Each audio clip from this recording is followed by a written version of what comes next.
Hey YouTube, hey Twitch, welcome back to Oxygen Not Included, the Aquatic Planet Pack. Okay, so picking up on, this is actually an offline playthrough that I've been doing. So you guys know I've been at cycle 130 something on the last two streams. Well, I started one offline to play around a little bit more with the mechanics of the new DLC. And the kind of the idea that I was trying to do is to see how quickly I can make the base fully sustainable. Just like not basically not trying to use algae and trying to use the tools that are provided. So much like how I started to play Oxygen Not Included when like the vanilla game when it first came out, I would I would like try to learn a new mechanic and then incorporate that better on my next try, and then I would try to implement that again but better on my next try, and so on and so forth. So it would go from, like, 200 cycles dying to having oxygen at 200 cycles to having maybe an electrolyzer at 100 cycles, and so on. So there's like progression, right? So that's what I'm kind of trying to do with this asteroid. This is my second playthrough. I'll show you chat really quickly. So I have the offline waterland, the aqua hype. This is the one I've been doing. So 130, actually 137 is where I finished, and this one is just something that I've been messing around with. I'm not sure. Yeah, 7 cycles, so not really much progress there.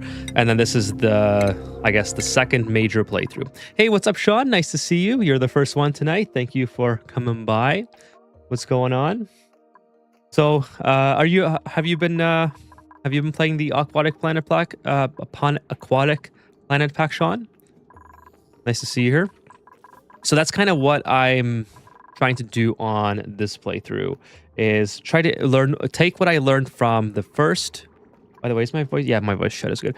Take what I learned from the first run that I did on stream and try to incorporate it into a new run and just kind of make everything more efficient.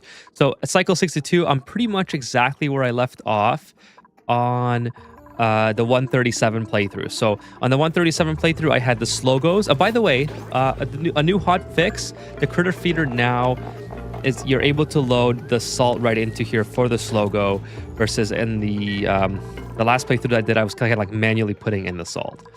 So You have not played it yet? I probably won't until it's fully released. That makes sense. It makes sense, Sean. You probably... Oh, thank you for the sip of Vesca, Crimson Riots. Gonna crack that open. Let me mute the...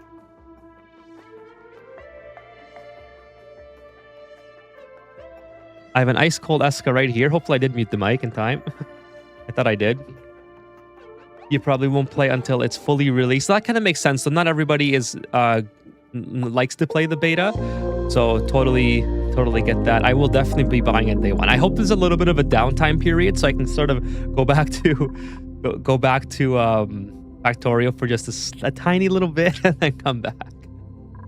Hey, what's up, Crimson? Oh yeah, you just gave me this of Vesca. Sorry, I didn't even take this of Vesca. I have so much stuff on the go. Thank you. So you said the same seed or new random one. So the chat and the chat is a different software. So like the stream manager where it says take a sip of Vesca is slightly ahead than the chat, but sometimes I miss the stream manager. So this is a new random seed, and like I was just saying, so the first seed that we did was on Aqua Hype. May 24th was the last, actually on stream was the last time I played that. And it was 137, 6 duplicants. But basically the progress on this is exactly the same, but in half the cycles. So I was just trying to take, like I was just saying, I was trying to take what I learned from the initial playthrough and just try to do it twice as quick or, you know, do better. Because eventually I want to make a video on how to start this asteroid efficiently. And I think a big part of that is actually being able to start it efficiently.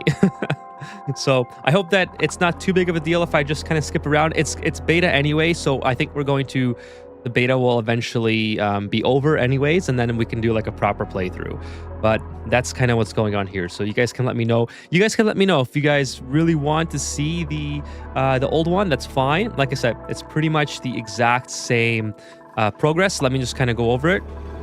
Hey, what's up, Vitaly? Nice to see you look extra energetic today. Thank you, Vitaly. Actually, I'm really tired. I had a long... It's hot. It's hot today. It's hot today, and I'm a little bit ready to go to sleep. But thank you, Vitaly. I'm glad I look energetic. That's kind of the main thing. I don't want to be, like dead tired looking on stream. That wouldn't be. If I look dead tired, I would think I probably would just not stream. Just so I spare you guys the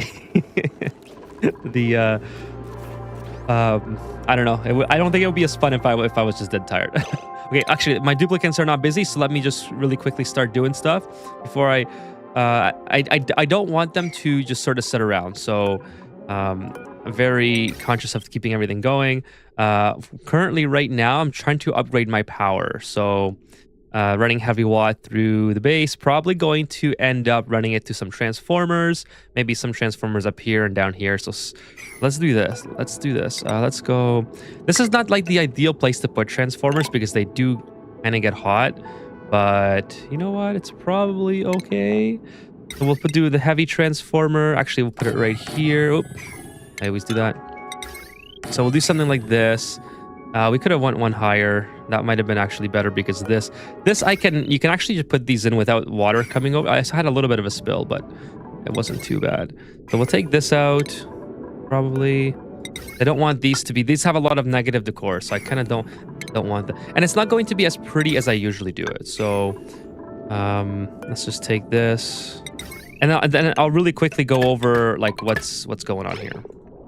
Okay, so I wonder how much of graphics are going to change before the final version releases. Hey, what's up, Jaws? Nice to see you.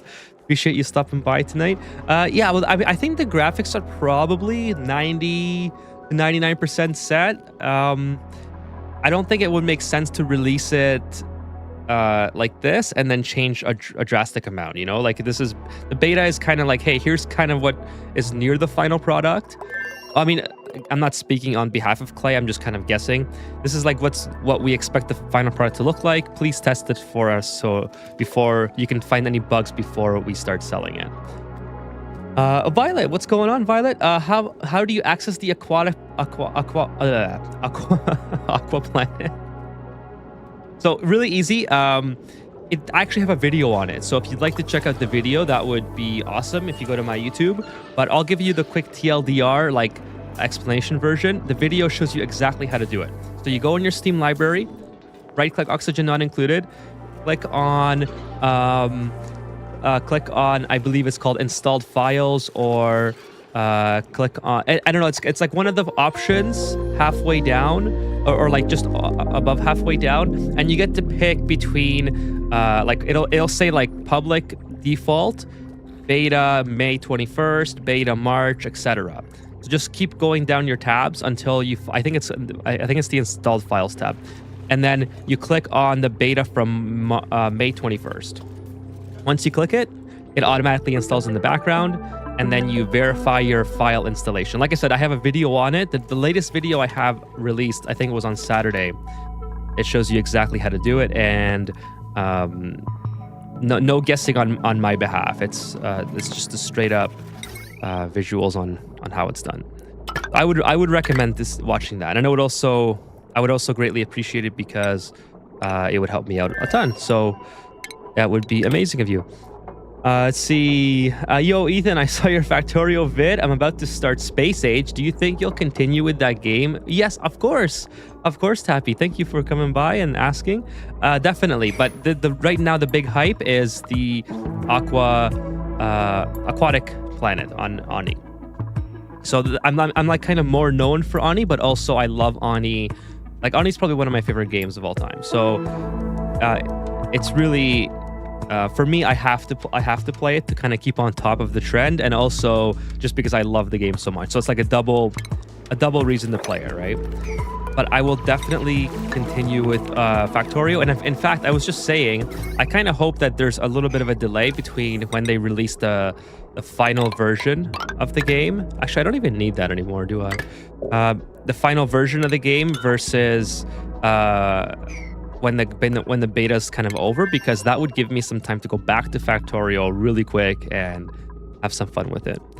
So yeah, that's kind of the plan. Definitely will be continuing. Like, okay, here's the thing. The Aquatic Planet isn't like, it has a drastically different start, but after you sort of industrialize everything and you have Atmos suits and things like that, I'm pretty sure it just becomes like any other Ani playthrough, right? Because let's be real here, once you get access to water somewhere, like it's kind of hard to dig around, right? On this planet, you're blocked by a lot of existing water chambers that you are sort of required in a way to keep. Like, for instance, this is producing power. You have to keep that. So this is going to be a water chamber here. You don't have to keep this, but it's nice to keep it. Well, this doesn't have light, but I could literally just do this, and it could be an amazing little 37. Where is it? You know, if I just did something like this, and then a mesh tile here, let's say, and then just drag this here, and then this just produces. So normally, I think I took the beacon from here, but there was a beacon in here that was providing light, and you know that's a good 37.5. Amount of grams per second of oxygen for your duplicants, and it kind of adds up over time, right? So you kind of want to keep, especially the clamp pumps. Like the clamp pumps, you can harvest for pearls, and it's sort of like the chicken or the egg scenario, because you need pearls in order to get the wide hydroponic farms, but you also need pearls for oxygen, like you see here. So do you want to go for pearls right away, which is definitely an option, and then you have a whole bunch of clamp pumps and just stay on algae for a bit longer? Or do you go straight for oxygen and slowly but surely get more pearls and clamp pumps? And then if you're doing that strategy, you can keep the wild ones and just harvest them when they're ready for harvest. So like it's also, there's so much water that you spawn with, it's kind of hard to put anywhere at the start, right? Like it's hard to dig through. So eventually when we start digging through, like I see a path this way I can probably get out. We'll find like a water source, whatever that may be, a water geyser or salt water geyser or cool slush geyser, whatever, and then we'll go to electrolyzers probably, because why wouldn't you go to electrolyzers? You get hydrogen from it. So even if you don't need the oxygen, or you can just store the oxygen for like maybe space missions or whatever, then you have oxygen. But soon we're going to be going to metal refinery. Like I can see myself getting metal refineries this episode. I'm not sure yet. I could just put it in the cold biome here. Wouldn't be too big of a deal. Or maybe find an ice biome somewhere around. So once you start getting industrialized, these 300 watts of power sort of become trivial, right? Like you're not going to have a thriving colony late game and have tidal turbines, because I mean, maybe you do. I don't know how many of them there are here. Like there could be 100. I don't know, but realistically, like you need 4 of these just to run 1 metal refinery, right? So eventually, you kind of have to move on from that. It's not going to be sustainable. I gotta delete that wire too, otherwise I hope it doesn't delete. Yeah, okay, cool. Okay, let's see. I heard what you said about the difficulty comparison, but I feel they are in different worlds with challenges to the brain in different ways. Factorial difficulty is linked to player ambition. Oh, totally. You're totally right. It's more about, Ani is more about making the most of what you have. Ani puts you a more specific challenge. No, you're totally right. And the reason I answered that question, like knowing that it's like different genre, like Factorio is an automation slash, factory, obviously factory game. So the reason I had that take is because I wanted to answer the question to the best of my knowledge rather than just being like, well, they're different genres, so you can't really compare them. But you're absolutely right. You kind of have to iterate differently on each type of game. I would say you could it's very well within the realm of possibility that you could be good at one and not the other. Like there are like skills or problem solving skills rather that help you on either or. But what I also mentioned in that video, if you're referring to the video that I made, I also love the fact that both games force you to manage your resources and force you to like sort of scale up over time. And that's exactly the type of concepts that I love in gaming, even in games like Roller Coaster Tycoon all the way back in the 90s, because that game was very basic compared to these, but in that sense you are managing money. You're trying to get a goal, so you're trying to increase park value, so you have to make like the correct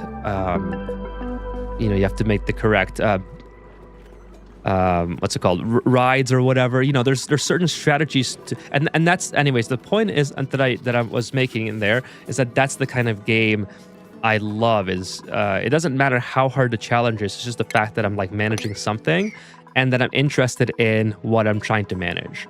So even like City Skylines, you have resources that you have to extract. You have to meet certain demands for industrialized or commercial or residential plazas, and then traffic is a big thing too. So it's little, like managing is what I enjoy. And it just so happens that Ani and Factorio cross over in that regard. Like if you were to think of them as a Venn diagram kind of thing, they both meet in the middle of that. But you're absolutely right. They are totally different in many ways, and probably most ways, but similar in some.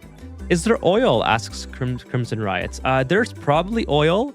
You know what? I could probably spoil it if you wanted me to, and maybe reveal it with Sandbox Mode and just reload the game. I think there's oil at the bottom. I wouldn't see why there wouldn't be oil, but I know there's just flipping through the flipping through the world generator. I saw that there are asteroids that have like a lot of leaky oil fissures as well. So yeah, I think it's pretty much just like any other asteroid, but it has the aquatic DLC biomes integrated with it.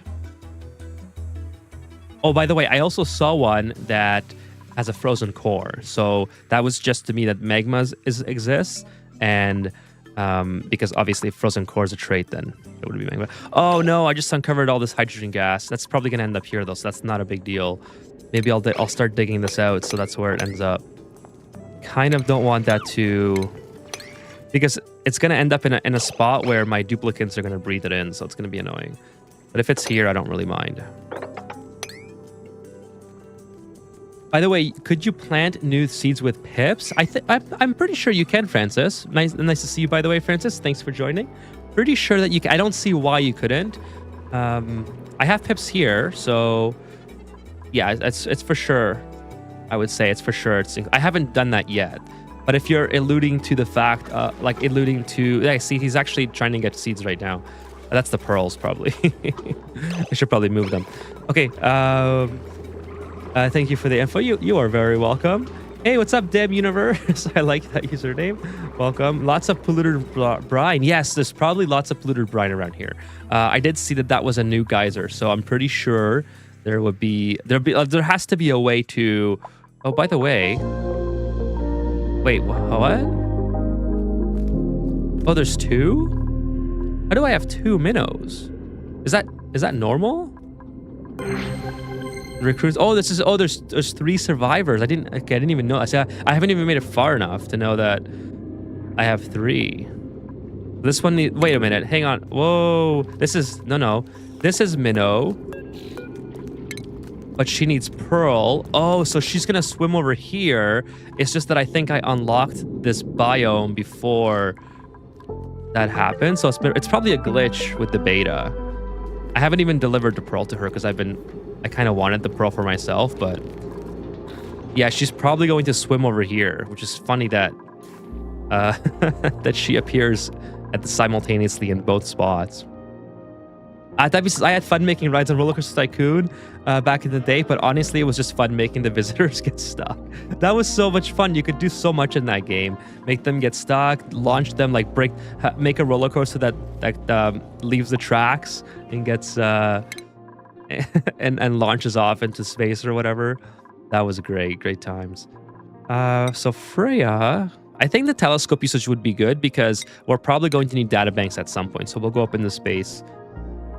But yeah, okay, so chat, let me just do a quick rundown because it's been a minute. It's been about 20 minutes, so let me just do a quick rundown of what's going on here, okay? So right now I'm still on salty sticks, but that's going to be going up really quickly because now I'm on cooked seafood with the beacon. So again, oh, actually these are way okay, they're not cramped actually. I thought they would be cramped. Oh, one thing I do have to do though is I can't put the things in here.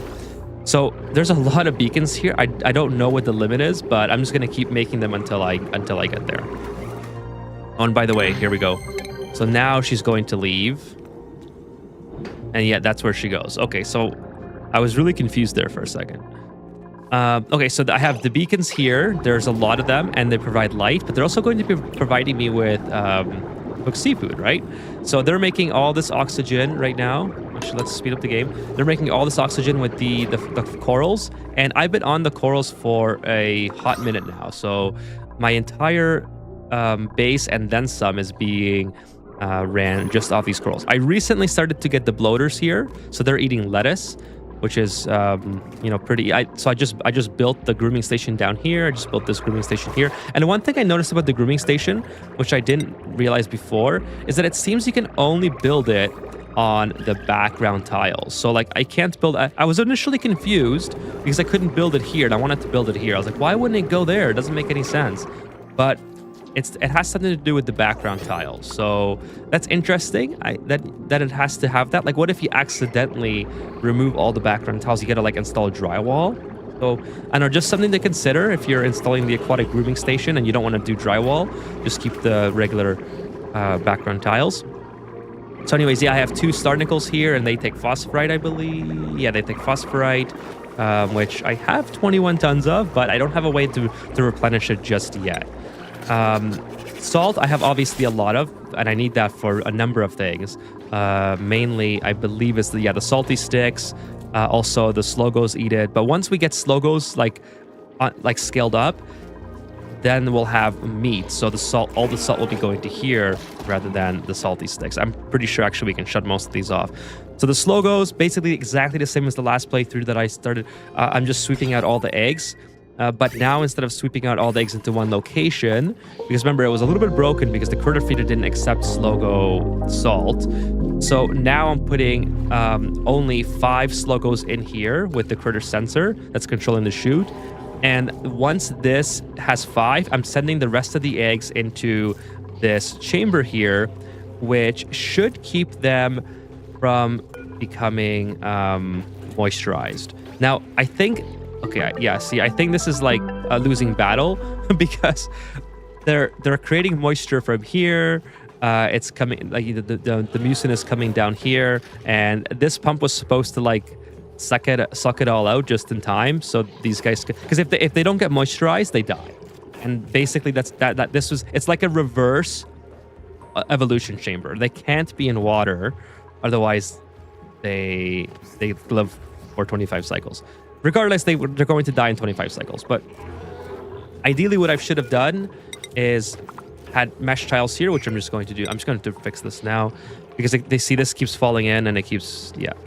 You guys see what's happening, right? So I'm just going to keep rebuilding this until I get it right. And then, you know, go from there. But this is going to be my evolution chamber, the reverse evolution chamber. Pick up all the meat, send it to the kitchen. So the kitchen is right here. And yeah, so I got meat, fish fillet, cooked seafood, and then if I get natural gas, I can also use the barbecue and the fillets to start making surf and turf. So it's a pretty quick way to get surf and turf on this asteroid.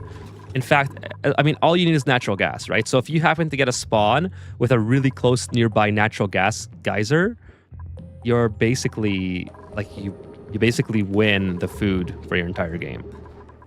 Okay, so that's that. I want to try to avoid this hydrogen, so I'm going to do a dig down here.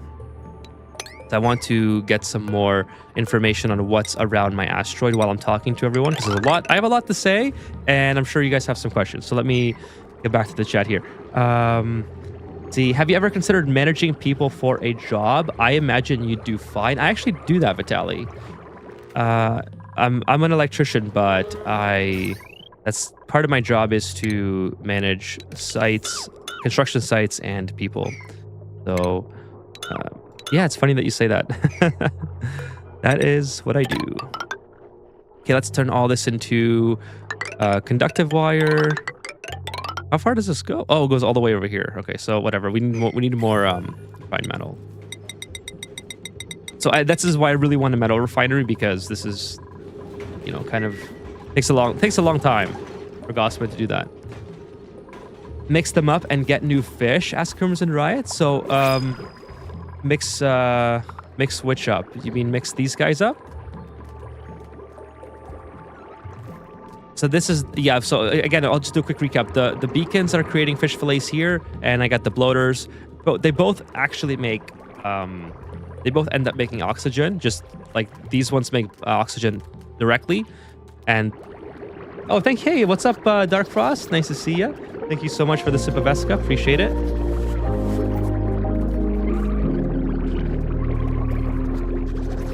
I'm sitting really low in my chair today. I don't know if that's good for the camera there. And then these guys here, they also make lime, which is really important because the flue corals need lime. Okay, where was I? I don't even remember what I was talking about. Hey, Dark Frost says Ethan looking good. Well, how are you doing, Dark Frost? Nice to see you. Appreciate you stopping by. Sorry, I'm tired and kind of zoning. No worries, Crimson Rides. I'm kind of sleepy too, so I might have just not understood or let me go back and see what you said there. Mix them up and get new fish. So I'm not sure. Are there new fish if you mix them? Is that what you mean?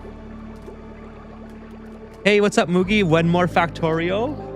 Okay, good question. I was just saying, I hope that when the beta is finished for Ani, that I can like take a moment and go back to Factorio. But I know people have been like, you're not the first person to ask for Factorio, so I might consider doing it this Friday just to keep going on the. I really want to play, but just to keep going on the factory.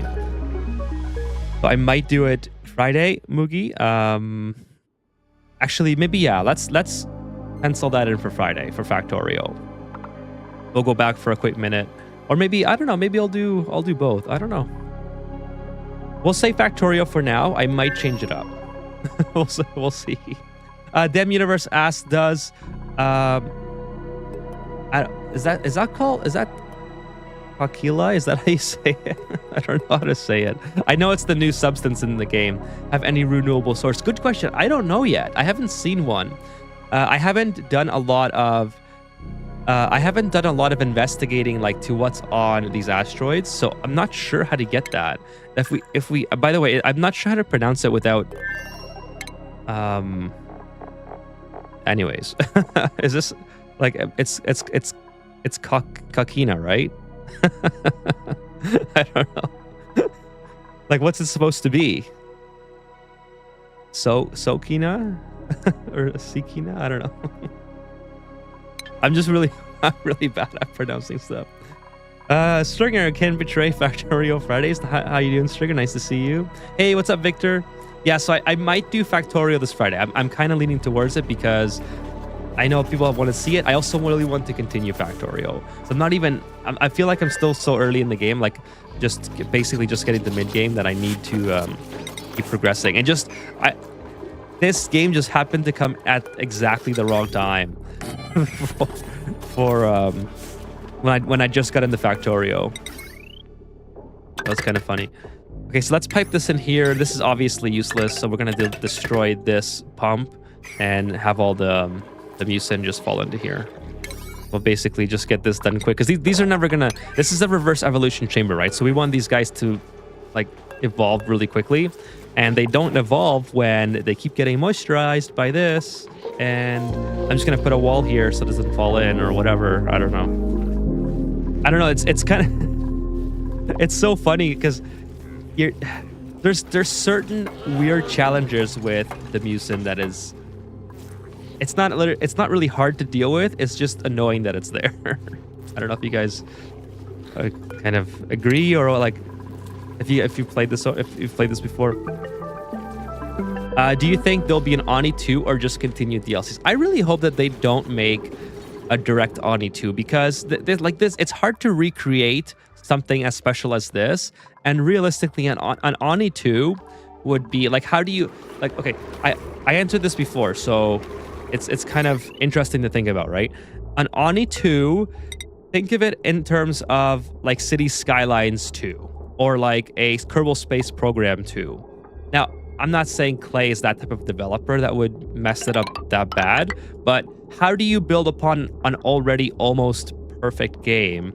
Like, for what it is, right? It's not perfect, but like just for what this game is and what it brings, how do you change it up enough to call it a number 2?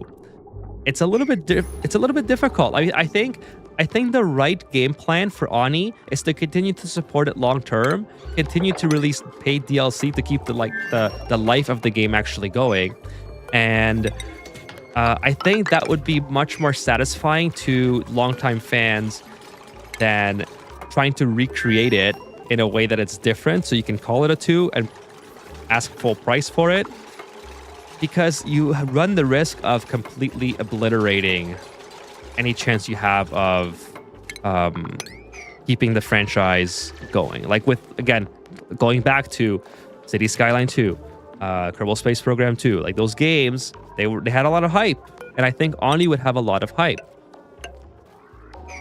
So it's really difficult.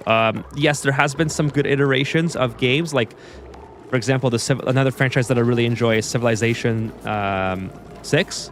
Like, there's been 6 versions. The 7th one people didn't really like, and I really believe that's because they made too many changes to try to make the game different, so they could justify selling it as a 7, and it just ended up not working out. Like, they had the latest big update a couple weeks ago, was all about changing everything back to how number 6 ran, basically, where you don't change ages or whatever. But by that time, it's too late. Like, people have already moved on. Like, it's like, think about when Xbox One was first announced. Microsoft announced like, oh, always online, and you can't trade in games and this and that. And then people all migrated to Sony, right? And it's like, okay, well, I'm not going to buy Microsoft anymore. Why would I? Oh, this is annoying too. Oh my God, the chlorine. This is really not good, chat. I didn't realize this happened, but that's okay, because listen, we have a ton of mucus, basically mucus here. This is kind of what this is. I tend to believe that's what it is. So we're just gonna put it right here, make a liquid lock, and then it's kind of like visco gel, which is really what I like about it. Now the chlorine, it's lighter than carbon dioxide, I believe. So, I mean, I played this game enough, I should know that. Let me just verify. Yeah, so it's going to end up settling here. So it's not going to be that bad as long as I keep digging down. but I really don't want it to get here because it'll get forever trapped here, and as the carbon dioxide builds, it'll just keep getting pushed up. That's kind of what I want to avoid. So we're just gonna put the mute in here, and you know, do a quick little liquid lock. Watch how easy this is. I love, like, there you go, boom. Like, that's great. Oh, of course they're gonna slip and fall and blah blah blah, but they can get over it. By the way, I also have the Airlock Door mod, so I could have used that. I might change that over. They actually swim through it. It's kind of funny when you have enough of this. Like if you have a massive like this, they actually swim through this. So there we go. So now you can see that they're starting to die because they're not moisturized. So it's kind of like your skin.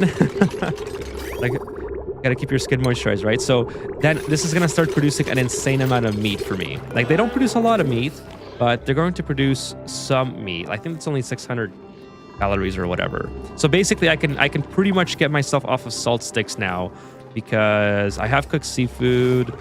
I have raw shellfish, which I can't make anything with. But yeah, let's start uprooting some of this. Actually, uproot that, uproot the ones that are barely grown, and keep the ones that have already grown, just finish up. And then we'll see how efficient this is. Okay, sorry, let me just catch up with you guys here. How last live went, how's the colony going? Victor asks. So this is a completely new colony, but what I tried to do is implement what I learned from the very first playthrough onto this one, so I could iterate the designs quicker and sort of, what do you mean no power?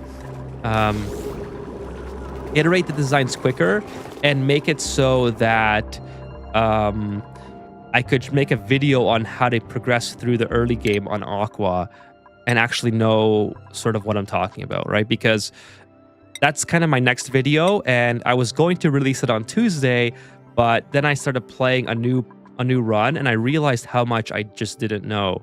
So I really wanted to, you know, work on that. I'm not gonna level up Gospin because I don't know what he's eating that's giving him such high. It's like a good meal. I don't know what he's eating that's a good meal. Maybe it's barbecue or something. So Gospin can just kind of suffer for a little bit. We'll get improved tinkering would be nice, or yeah, improved tinkering would be nice. Same thing with Digger Ren. Improved tinkering would actually, Ren has a lot as well. I think they're gonna be eating cooked seafood from now on, or barbecue. Yeah, that's probably what they're eating. Yep, it's barbecue. That's fine. And of course, it's gonna be a ton of barbecue coming out from here, hopefully.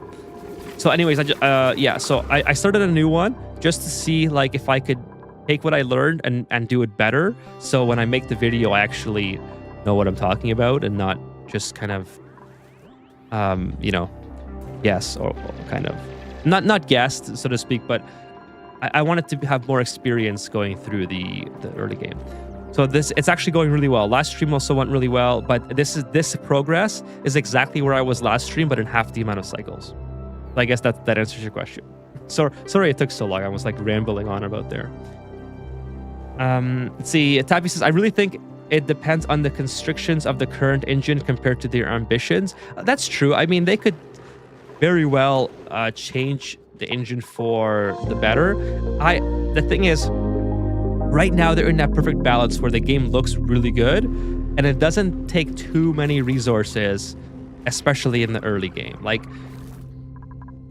how do you, and I don't know, I'm not a software engineer, so this is not coming from that perspective, but how do you make this game look better without removing the player base? Because, you know, people who play this game, sure, a lot of them play it for fun or just as something to do after work or whatever, but some people might choose to play a game like this because it's something that their PC can run, especially early on, right? When you get to late game, obviously everybody struggles. It doesn't matter what type of PC you have. Like, you basically need a Threadripper to run this at, you know, 120 FPS when you get 2,000 cycles deep. So I just realized that this is probably not the most optimal setup here. So what I should do is take this, and put it here. So we're gonna just do boom, like that. And then we'll dig a little bit down and we'll get all this fixed up. Okay, let's just check the oxygen. Oxygen is looking really good. I also don't want to overpressure, right? So that's another consideration that I'm looking out for here. I don't want to be overpressuring because my duplicates are going to get popped eardrums. Do I want to take the flocks? I mean, I don't really need the Nutribar, but the flocks might be useful for later on. But it has to be really cold for the flocks, so I don't even know if it would be worth it. Okay, let's go. Where's my duplicants here? Let's go. Oh, Ren has to hold his breath. That's why it's so hard for him.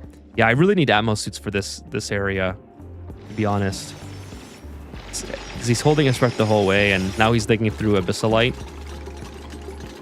So I want to get this reed fiber because I have polluted water to use here, right? So I really want that to be. They try to keep milking a dead cow. Oh, you're talking about GTA. That sounds like a GTA reference to me. Like when I've seen this meme before, where Rockstar, like in the morgue, there's a cow that's like a skeleton, and then Rockstar comes with a bunch of buckets. And then like the cow's GTA Online. Away team is kind of Ani too. Yeah, exactly, Francis. Exactly. So that was a perfect example, I think.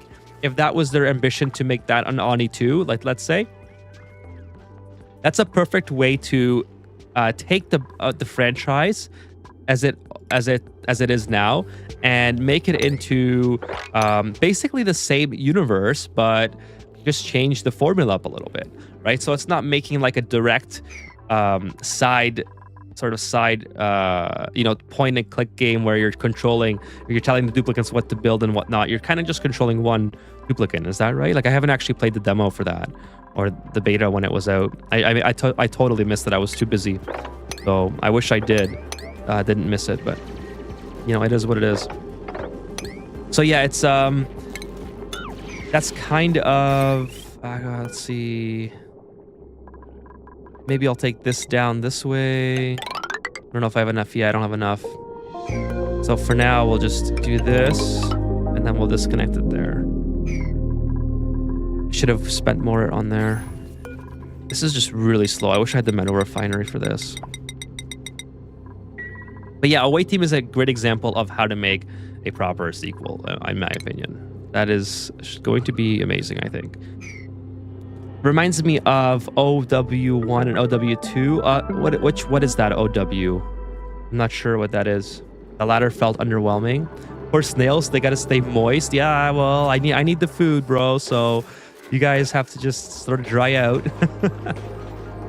I don't even have lots of meat for like. You think I'd be getting more meat, but they take a while to dry out.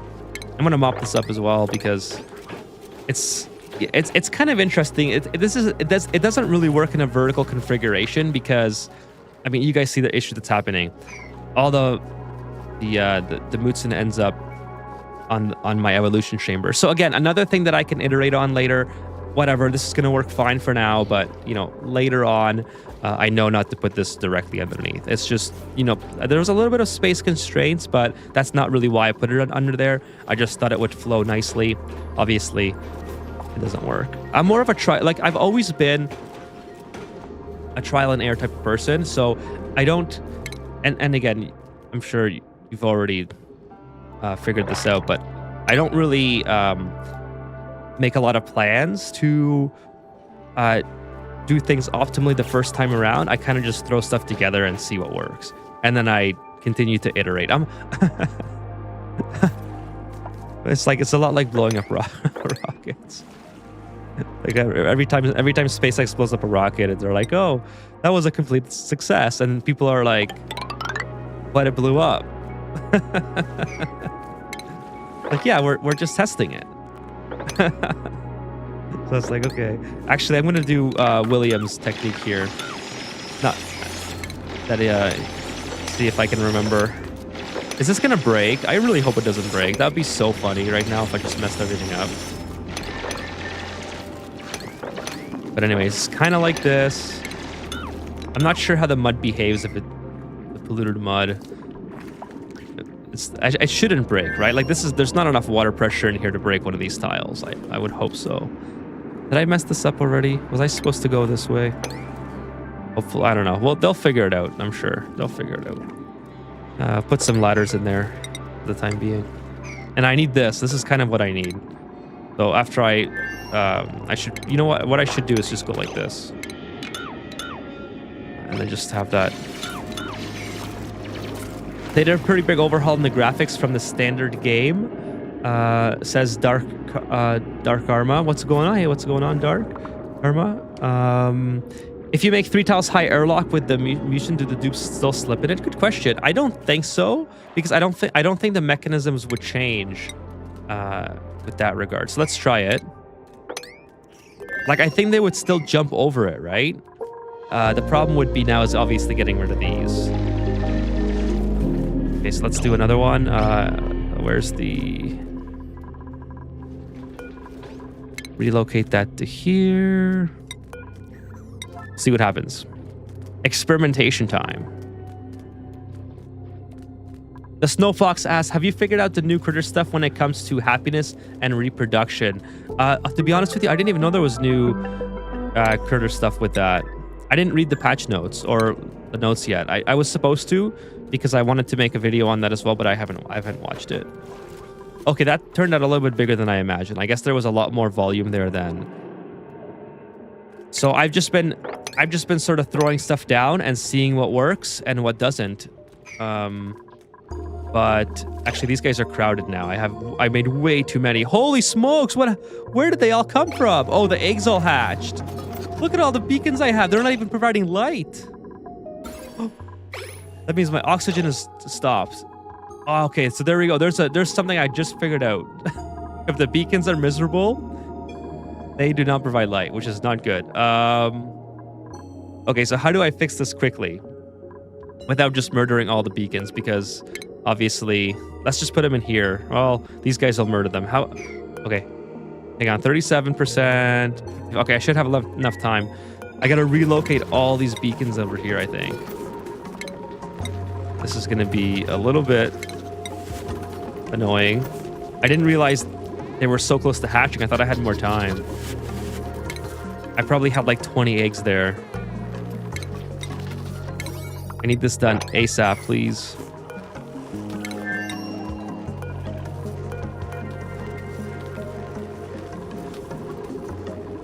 Okay, do you like bullet hell games? Is that like bullet hell? Is that give me an example. Is that like what's that game where you're the Division? Is that the kind of like the Division? I don't know what bullet hell is. Sorry, OW is Overwatch. Oh, I've heard a lot about Overwatch. My coworkers play Overwatch, so I've heard some of the drama regarding that.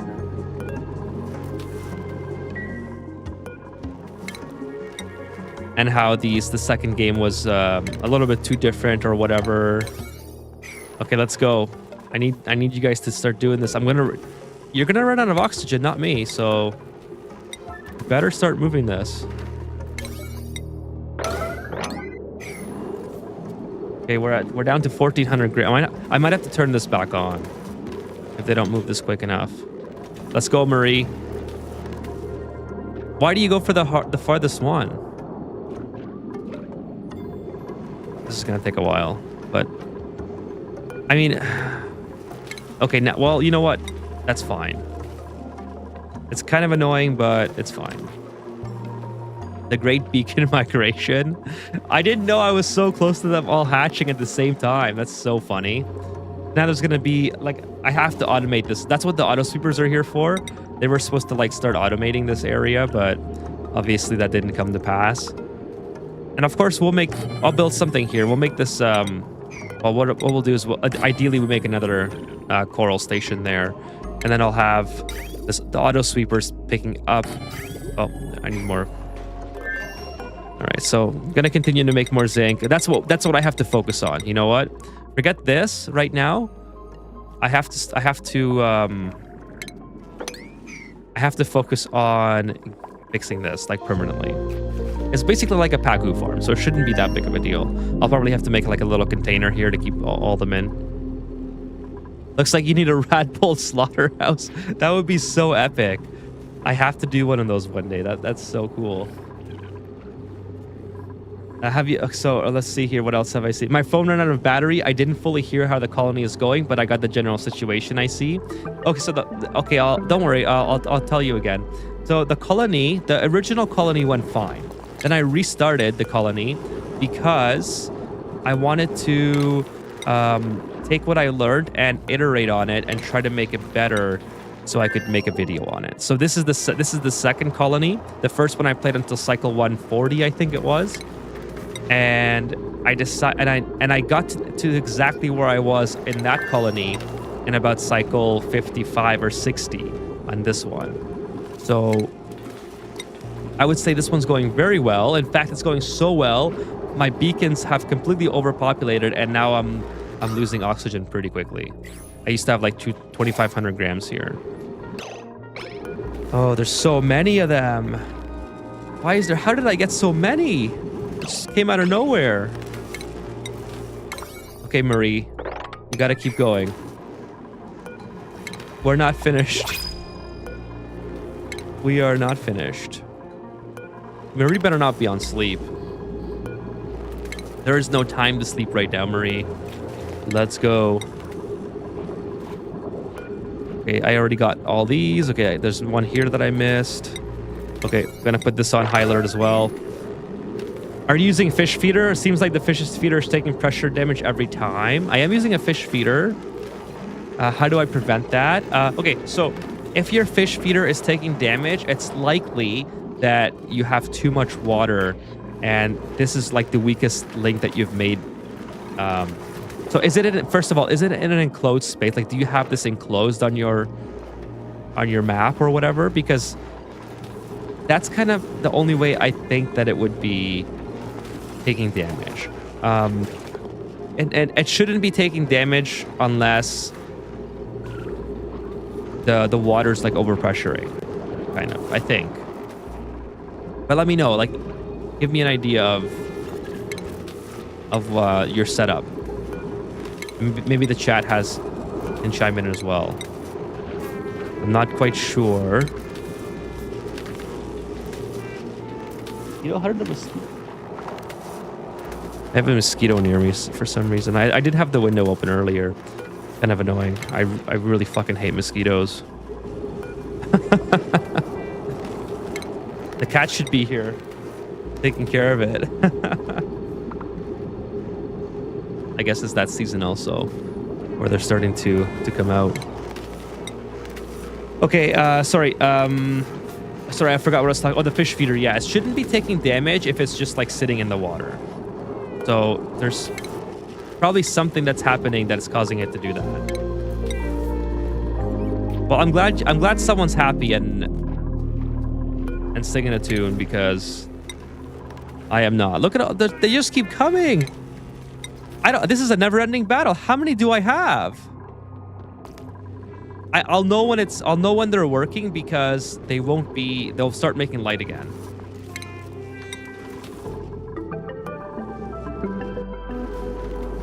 Time for beacon dinner, the great beacon. I don't want to murder them all, because then I'm gonna have a bunch of wasted food. But this is becoming a situation with oxygen now, so realistically, I might have to. Poor Marie, it's just a never ending. She's gonna be stressed out, the max. Okay, I think I got them all. And now I have to set up a wait. I have to immediately start removing the eggs.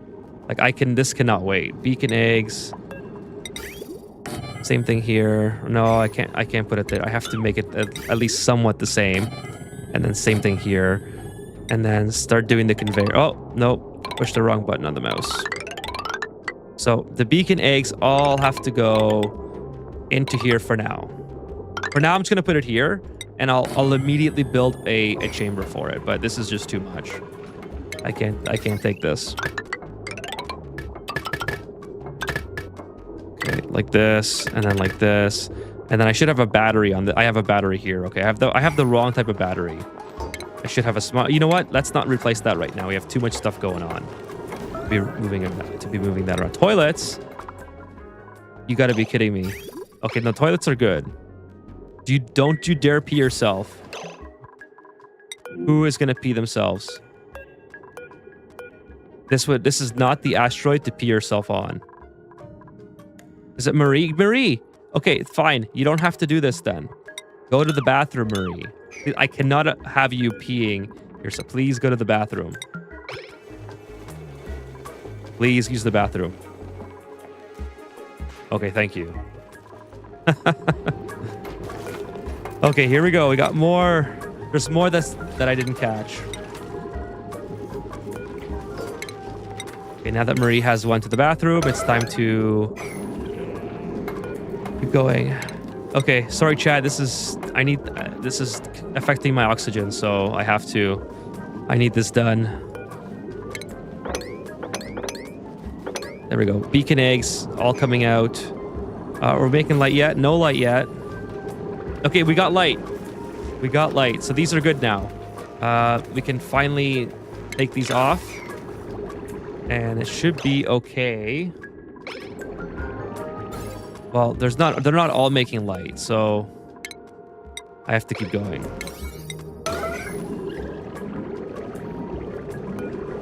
You can't have half of them making light and half of them not. Look at all the eggs that we're getting, though. Holy smokes. So this is, like, obviously the best way to to provide food for your colony, because these things just repopulate like freaking crazy.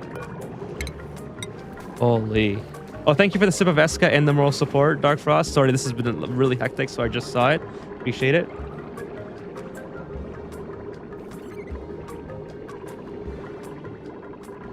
Since it's gotten warmer out, I've gone through almost a case of Eska in less than a week. It's not good.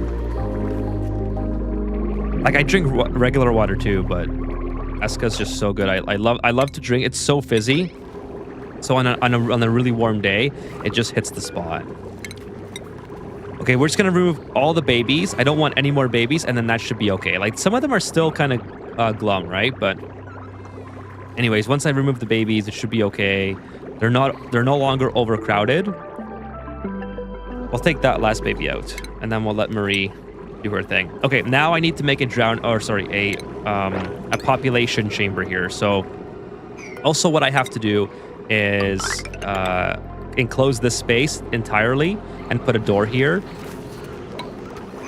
So what we'll do is we'll do something like this, because then we can make this like one room, right? Like a stable or whatever, and keep track of our population inside. So we'll do something like that, and then we'll do a critter sensor, sort of like this. And then we'll use this to determine when we turn these off and on or whatever, right? Like, to try to keep the population stable. I think that's probably the way to go.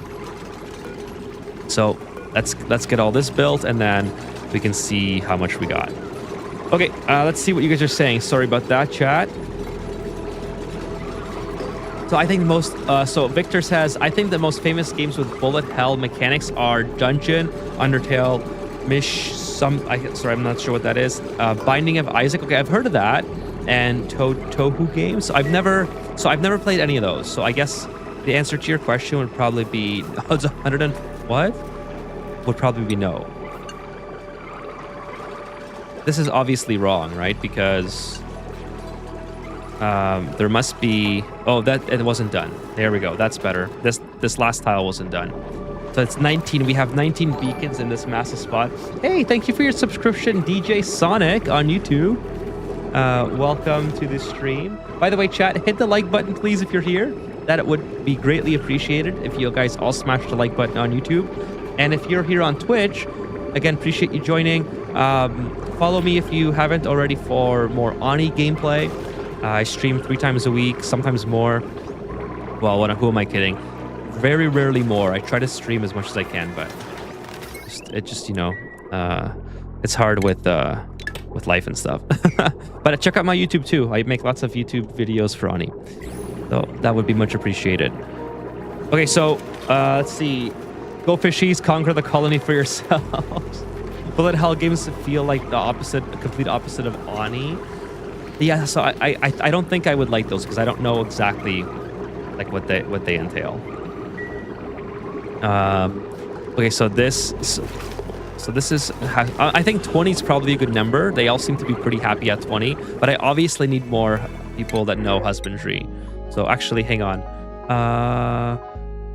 No, I'll take this for now, and then I'll decide on that later. So let's put another chamber. I don't know.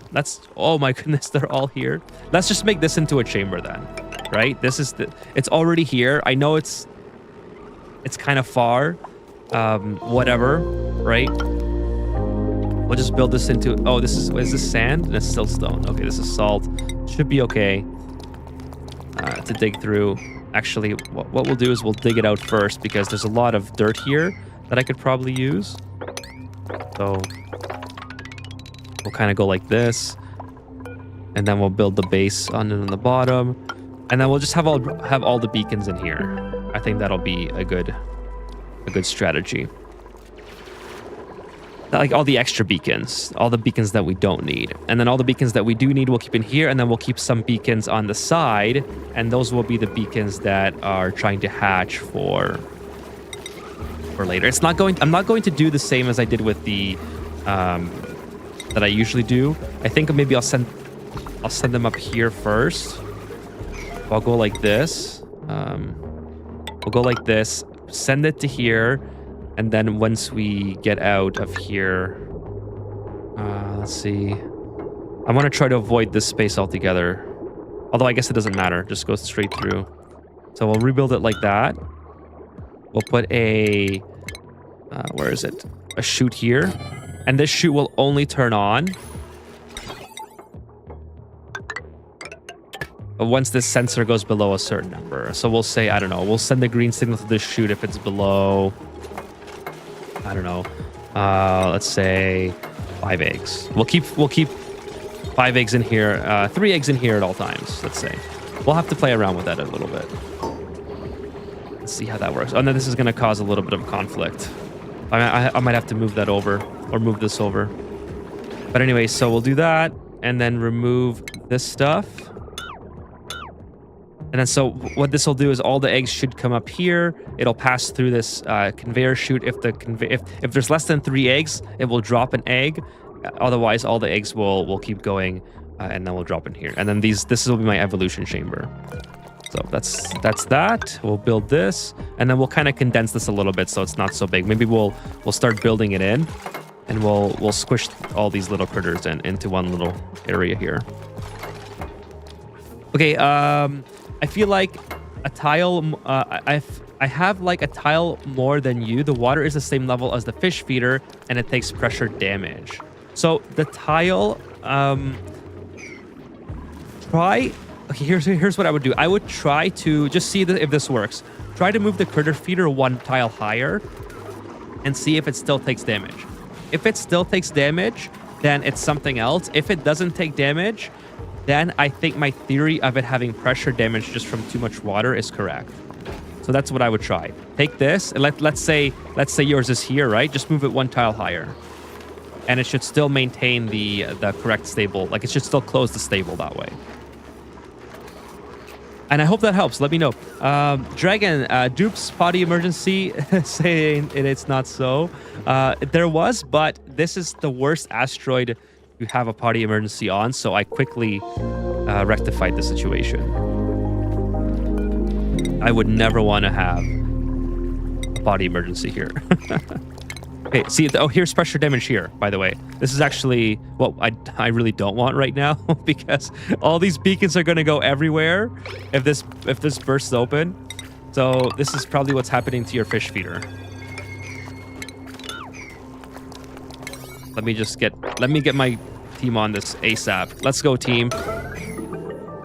Get this done. I need this fixed.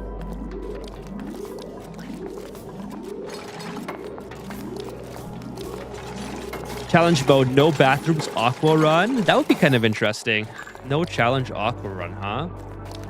Oh, I still want to do the flatulent run. That would be pretty cool as well. No challenge bathroom. So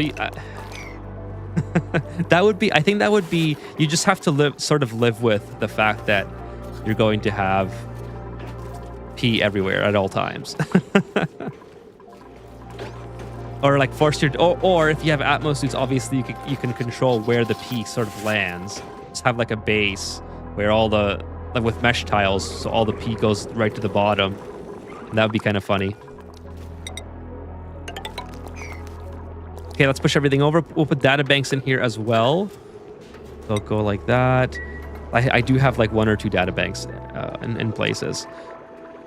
Yeah, I might have to move this because it's doing that thing where it's like, hey, I'm not submerged, but I am submerged, and then that'll cause problems too. So let's deconstruct this and then move it over slightly. Like, I want to put it here. Because if it's giving you if it's constantly like going back and forth between submerged and not submerged, it's gonna cause your duplicant who's grooming to not complete the groom, and it's kind of annoying. So we're back. Oxygen is back, 2,200 grams. It comes back quick. Like, these things are insane. And then, of course, we have the bloaters working. This is the bloater, by the way. It's really cute. And then this is after it eats, it looks like that, and then it just releases oxygen. So kind of like that. And you need 4 of these to sustain 1 duplicant. I watched most of the first stream and missed the second. What do starfish do? So the starfish, I assume you're talking about this one. The starfish feeds the beacons. So if you click on the beacon, the beacons eat phosphorite or the star nickel, and they produce 5 kilograms of lime per cycle when fed, which is really good because coincidentally, the flue coral needs 5 kilograms of lime per cycle. So I'm making way more than enough lime right here, by the way. I just remembered. I should put this on like, there we go. So they make lime, and they eat the star nickel. The star nickel needs coquina. I'm sorry, I really don't know. If someone could tell me the correct pronunciation of that, I almost don't think that it's coquina. It might be though. It's just funny to say. I don't know. I'm like a 12-year-old boy, I guess. I don't know.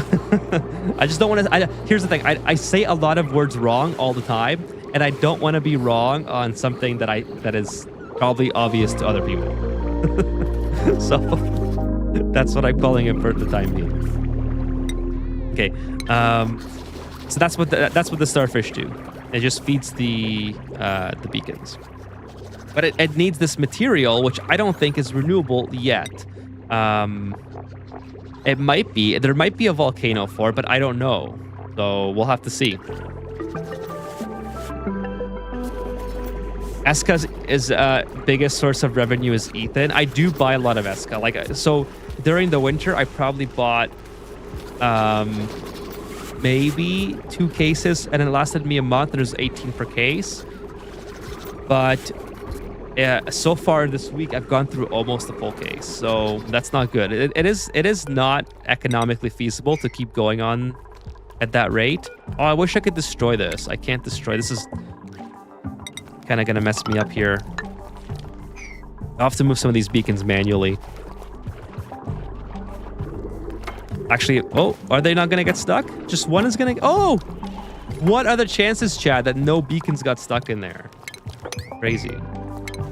Okay, now, luckily for us, these Pokeshells, we could keep the Pokeshells here, and they could do the murdering for us. Because when they lay an egg, they're going to be mad as hell. The problem is that they're going to murder, like, at a unpredictable ratio, right? Because they'll lay an egg, and as long as that egg is there, they'll murder immediately. But then, if the egg hatches, then the beacons get to live until they're 25 years old. Sorry, 25 cycles old. And so I'll have like an influx of cooked seafood, which I'll probably waste a lot of, and then I'll go back to having like periodic seafood, right? So then there'll be like a long stretch without any at all. So just some things to consider. Probably, by the way, barbecue can go in here, lettuce can go in here, I guess. Raw shellfish. Yeah, I should be cooking raw shellfish. Yeah, everything is fine and dandy. Okay, so crisis averted. Looks like these guys are doing good. There are apparently eggs in here. Oh no, so we're supposed to be counting eggs. That's annoying. Okay, so the eggs should be dropping in here so I can keep this count high. Whatever. Not the biggest of problems, but it's fine. Now, another problem similar to Paku's. Why did that just cross? There's an egg. if it's a below 3, send the green signal. So that it didn't work how I imagined it would. I think when it went through here, it stopped working the way I wanted it to work. I might have to modify this a little bit.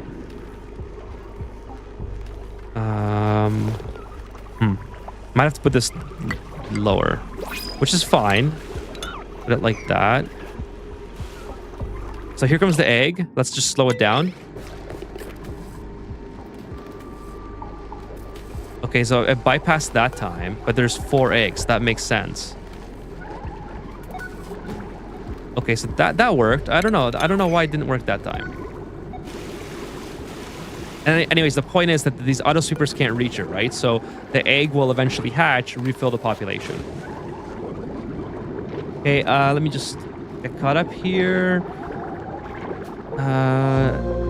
It's a different type of technical game, but the trial and error aspect is the same in both. I got curious if Ethan likes this type of game. Yeah, I've actually never heard of that type of game, but even after the examples that you gave me. Carbonated water at home isn't a thing in Canada. Yeah, oh yeah, it totally is. They sell things like the Soda Stream here where you can make your own. This is just very convenient. I like lemon, and it's 0 effort to grab one from the fridge. Hey, what's up, Kitty Cats? Nice to see you. Welcome to the stream. And hey, welcome also V Lexi. What's going on? Lexi? V Lexi, I think? Lexi asks, or Lexi, I think, asks, how is it incorporated with old biomes? I assume it will be mixed up with old ones. Yes. So I think there's 4 new biomes. And you can see some of the old biomes are already here. So once the game finishes nighttime, you'll kind of see a little bit better where this is the old, whatever the Poke Shells are biome. I forgot what the biome's called. I actually don't remember the bio names off the top of my head, but there's an old biome here. This is all new biome around me right now. So I'm sort of just starting to explore the surrounding areas. But actually, the reason I came in here is to get this reed fiber, so I can unreachable. So I can start using the polluted water from my bathrooms. So yeah, it incorporates just like any other like the biomes just basically get separated and a new one spawns in. So it integrates pretty flawlessly. It does make it a little bit of a challenge to get out of this area if you want to keep these water chambers intact, which I kind of do right now. I don't feel like like digging through them, because some of them, like there's a lot of power potential here once I start scaling at my base, right? So like this one's already uncovered. I would have to refill this with water. So I don't want to be emptying all these chambers and then having to refill them just to get more power. You know what I mean? That'd be kind of annoying. Having said that though, it wouldn't be the worst idea to go in here. This is a relatively easy one to just sort of trap on its own. Just kind of come in from up top maybe. Sort of like this. And then get some power going on this side as well. So we'll do that. Probably want to build a wall here. I'll keep it natural. I think it looks cool. I love the animations, says Dark Frost. Yeah, they're really cute. I love the how the little hoops move around and stuff. Oh yeah, I can turn the game back up. Okay, so this is working out pretty well. See, now so all the beacons are up here for some reason. I think they're all trying to get water, or sorry, they all try to get air and they get stuck sometimes. So anyways, should I keep moving them over? Yeah, let's keep moving them over. So an auto sweeper can, actually this is fine. The auto sweeper can access everything, which is exactly what we want. And then another conveyor loader here. And then we'll send all this up to our kitchen. Oh, whoops, wrong button. Send all this up to the kitchen. Maybe I can make the rail straight. That would be a little bit better. And then a conveyor bridge. That. Cool. Okay, there we go. And then, yeah, we'll take all the stuff into here and start making regular good food now instead of the salty sticks. Do starfish reproduce or regenerate? Not that I'm aware of. I think they're just kind of like, especially they're kind of more they're almost like decor. They just kind of sit there. They don't do anything. They don't regenerate. There's no way to like harvest them or whatever. They just sit there, I think. Domesticated growth, but there's no seed or anything that they drop as far as I'm aware. Let's see. How many do I have? I have 3 Starnicle seeds, so let's see there. When they're... Yeah, I don't think that they've reproduced or anything. Let's see here. What's your main source of power on this planet? Asked Dual Maxwell. Currently, it is the tidal turbine with the tidal spring. So that's where the it makes 300 watts of power, and you kind of have them everywhere. They spawn on the neutronomium, so they can't really be moved around. Like they can't be moved into own areas very easily, and you kind of have them everywhere. One over there, one here, three in this one, and they have to be surrounded by water as well. So kitty cats, just in case you're just listening, Vitaly was asking how you're feeling in the chat there. I believe it's called an ocean. Oh, that's right, Vitaly. It's called the ocean ball. You are probably correct. I think that's the one I was referring to.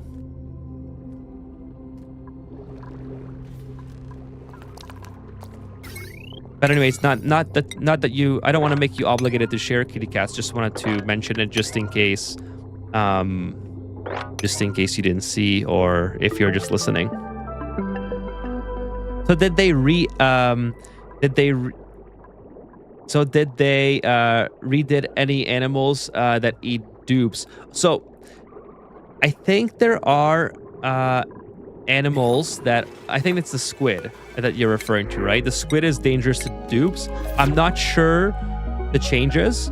I haven't even got to see one yet. It would be kind of fun though to spawn one in on sandbox mode though, wouldn't it? Let's see what happens. You guys want to see that? Crimson versus Ryan says woo. Kitty Cat says doing good. Thanks for asking. Sorry late for reply. I was in danger zone on Subnautica 2.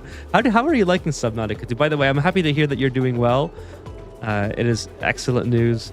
And yeah, I don't want to share too many details. So if you want to tell us how things are going, that's fine. But I am also happy that you are doing well and that you're here. Used to be hatches. Good to know. The bill wasn't too scary after all. Bills are always scary, but no, it's medical bills can be horrible. Okay, let me do that. I think that'll be fun. Chat. Let me go into sandbox mode here really quick and spawn the squid. I'm not sure how they redid like the hatches and stuff like that. I haven't read any of the patch notes. I know I'm like gotta be more professional and read or something. Okay, so let's spawn the squid. Let's see, squid. So the glow squids, I think these guys are hostile towards duplicants. Let's see what happens. Okay, maybe it has to be in, I guess it has to be in water. That makes sense, obviously. Okay, so there's a squid looking for food. What does it eat? Okay, it eats tubula, which I again haven't read. Let's see what happens if a dupe comes in. Let's take Gossman, who is completely unsuspecting of what he's about to come into. Okay, so he didn't do anything by the looks of it. Gossman didn't really get hurt. So maybe maybe the squid doesn't do anything to the Gossman. Okay, let me see if there's another squid. I'm pretty sure there's one squid that is hostile towards duplicants. The calamari. Funny. Hmm. I don't want it to save, so I have to reload before the next cycle. Otherwise, it'll save.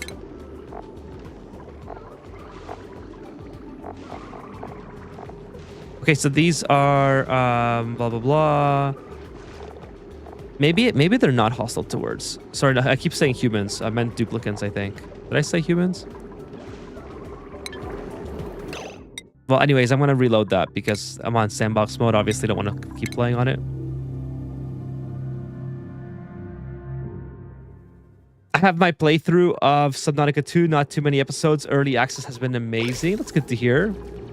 I love the game. I've been prepping a big base for when updates come. I think the ocean biome is known as the tidal pool biome. Yeah, I can't remember the exact names, to be honest with you, Chad, but I'm not good with names. That squid looks weird as hell. Yeah, I can't wait to get to it and actually play with the squid. Oh, by the way, we haven't done blueprints in a minute. 8 new blueprints. Let's see what we get. I kind of want more beds.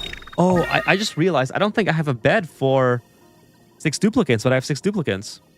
Okay, so white gloves.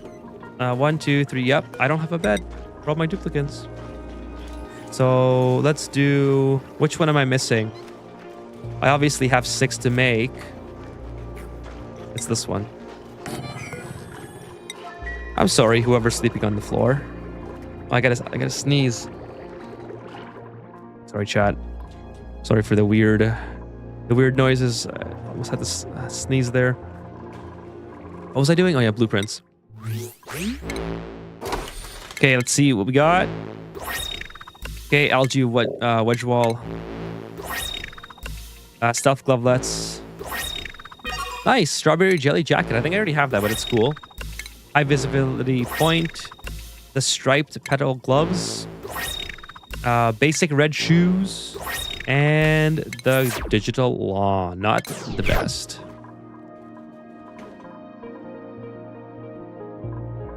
I saw a squid slapping a smooth hatch on the video the other day. Really? So what happens if we spawn it? Well, how would it slap us? Because the squid apparently doesn't work on water. Or sorry, on land. It was flopping around on land. I don't know. I've never used it or seen that. Squid looks like it bonked his head too hard on the ceiling. It does kind of look like that. They have been really going wild with this game for a few months after launch. On stream, you're showing me so much. Oh, thank you so much. Kolima of Russia. I think that's how you say your name. Kolima, is that how you say it? Thank you so much for the kind feedback. That means a lot to me. Thank you. Yeah, I try to show as much as I can. So that's what my channel is all about, is helping. Well, the streams are for hanging out with the chat and the community, but as far as the videos go, yeah, I try to help as many people as I can with the videos. Okay, so anyways, the fillets will go into here. Hopefully the duplicants don't pick up the fillets, and then that's pretty much it. Okay, 1 second, chat. I'm gonna be right back. I'm just gonna do something real quick off stream. The cat's here, by the way. She's sleeping. So if the cat wakes up, we can do a cat reveal on stream as well. But I'm gonna be gone for just like literally 30 seconds. Keep an eye on the base for me. Make sure the duplicants don't do anything stupid.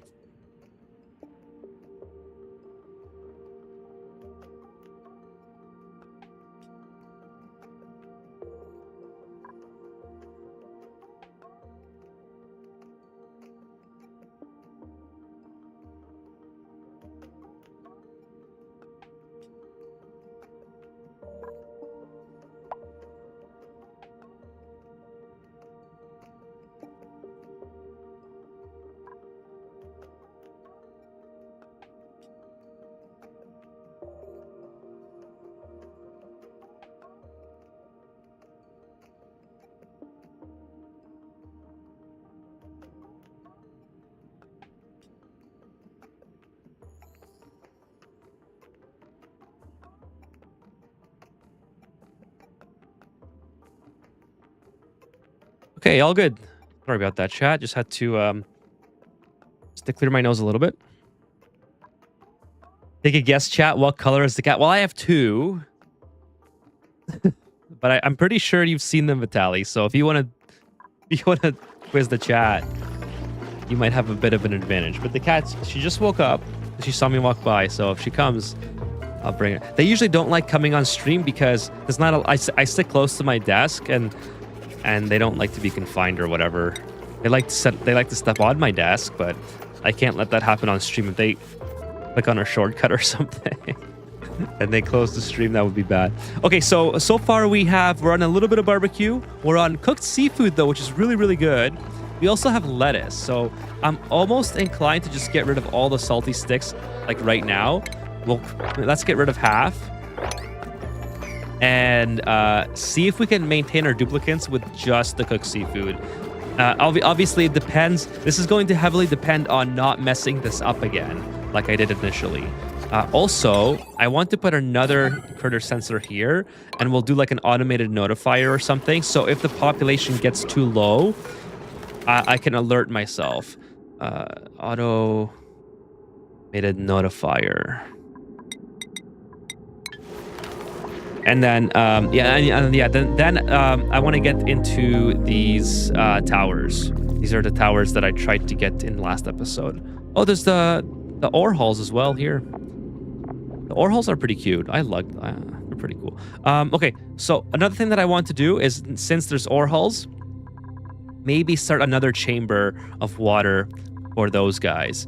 I think maybe this would be the most practical use here. I really don't like the sea queens. The sea queens eat pearls, which I don't want to make for them. I'd rather use the pearls for something else. So I'm going to relocate these sea queens probably to here. So I'm sorry if you like the sea queens. I'm probably not going to use them for a minute because I mean, they do look really pretty. I'm going to give them that, but oh, the Paku's in here as well. This might not be the best place to do all this. And these guys don't produce eggs very fast, do they? Oh, they're not being fed. So, oh, they are. Wait a minute, they are being fed. Anyways, finish this. It's interesting. Interesting that I don't know. Whatever. Sorry, it wasn't on YouTube videos of Reddit post. The squid was in Visco gel. Oh, okay. And there was a one tile space for the smooth hatches just beside the Visco. Got it, Darfus. Got it. Okay, that would be pretty hilarious.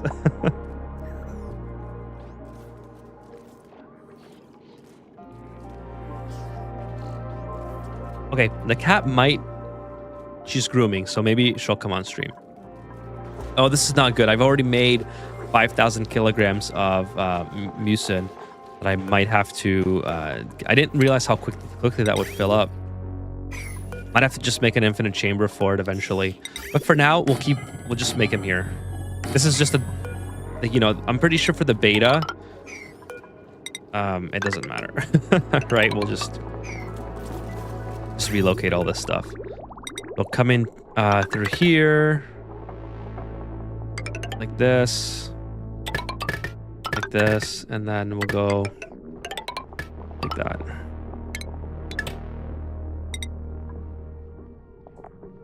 Where's the pipe? There's kind of like that. That's gonna go boom.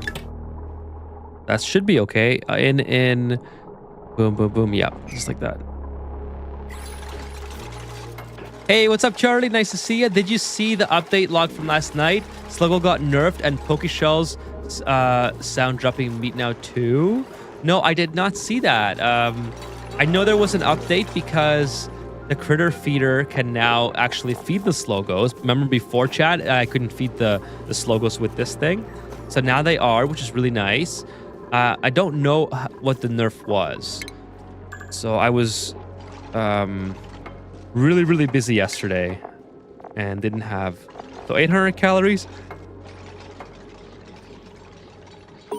Excuse me, chat. So yeah, that's how busy I was. I'm already getting sleepy and it's not even 10 o'clock yet. But yeah, did not see the Sluggos getting nerfed.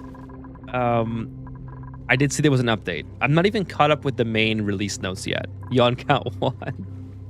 Mucin production got nerfed. That's pretty good though, because I'm already making what I feel like is too much. Now, is there any other use for it that I'm not aware of? Because initially I thought it was just like another liquid that you can use for as a substitute, like, you know, making lice loaf, which is not too bad actually. Lice loaf is actually a pretty good. I was going through like the late tier foods on this DLC, and lice loaf is actually pretty integral part of the sushi roll, which is +4 great quality, which I believe gives you +12 or something crazy like that for morale. I forgot exactly the number, but it's a lot. So lice loaf, obviously you want to make a lot of that, but you don't want to be using water, right? So you can actually make it with mucin now instead of water. So that's great. And then you can make like the best food in the game on this DLC. Not sure if it's common knowledge, but I was told by a veterinarian that you need to keep cats away from sources if too much heat, as cats can get burned without realizing it. Without realizing they're getting hurt. I mean, I would say that's probably true, Vitaly. I haven't directly had to deal with an experience like that, but I wouldn't put it past them because cats can be a little bit dumb sometimes. I mean, as much as we like our cats, they don't always make the best. Oh, swimwear. That's really good. So swimwear actually doesn't get unlocked. I didn't realize until I was making my new video. Obviously talks about this, but I didn't realize it until I was making it. I was like, where the hell is swimwear on this thing here, right? I think they have to fix this. Swimwear is locked behind material study terminal, which I think is too much. Because even Atmos suits are not locked behind a material study terminal. I think for this asteroid particularly, swimwear should be like before Atmos suits. I mean, that to me, that kind of makes sense. I don't know why it's all the way over here. So, anyway, going back to the cat thing. Oh, thank you for the sip of Esca. I have something in my throat too. Thank you, Dark Frost, for the sip. It's like choking on something there. So yeah, I wouldn't put it past cats to do that, to be honest with you. It sounds like something cats would do. Luckily, cats are they're pretty good at remembering like what's dangerous and what's not. So as long as they've like had obviously kind of have to have the experience for them in order to remember it. But once they figure out something's dangerous, they usually are. Also, another thing about cats is when they're kittens, they're usually more fearless. When they get older, they start to be less reckless. So there's that as well. So like kittens are very quick to want to run outside if you were to leave the door open, versus when they get older, they kind of know that outside is like dangerous and the safe space is inside. You know what I mean? So that's also pretty good. So where are these eggs? Like, I don't understand where these eggs are. There's obviously some sort of eggs here. Oh, this one's not even being picked up. Why? Oh, conveyor rail blocked. Oh, is it blocked because... No, what? Why is it blocked? I thought because maybe I went through the conveyor rail accidentally, but this one's not blocked. So what is blocking this conveyor rail? That's doesn't make sense. Oh, I wasn't connecting it. That's silly. Okay, so I gotta refill this. Let's do 6. Let's make sure this works. Okay, this is gonna work how I want it. Perfect. All the eggs will get put in there. And now all the beacons are around here, which again is kind of affecting my oxygen production. I need them closer to here. They're a little bit unreliable. They shouldn't be so close together. I'm gonna start putting some more of them back, actually, because I want to make sure that I keep my food production really, really high. So we'll put. Let's see what my number's at. My number's at 12 right now. I probably want this at 20. So if it's below 20, I want to get a notification. So notification should be beacons low. And we'll say low. And then that's fine. Just a little bit of a notification is fine. We'll raise this number a little bit. And then we'll have 6 eggs to refill. And this is obviously, since I'm off the salty snacks now, or salty sticks now, this is very important to keep this population up.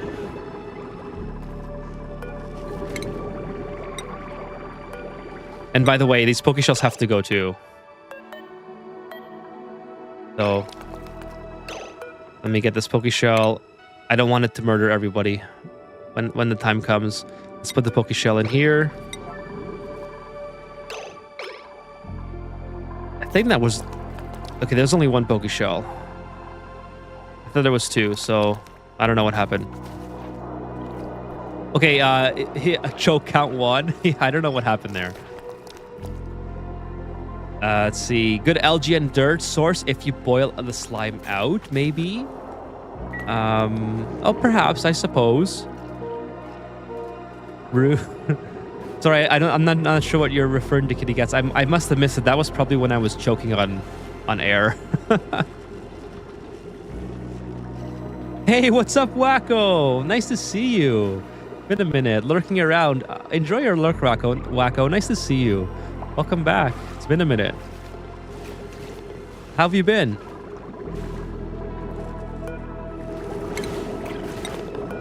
Have you been playing the aquatic DLC? Oh, you said cats were kind of dumb. Oh, sorry. Yeah, that's what I did say that. I mean, okay, let's be real. They can make bad decisions, but they do it in a cute way. So they always maintain their cuteness, right?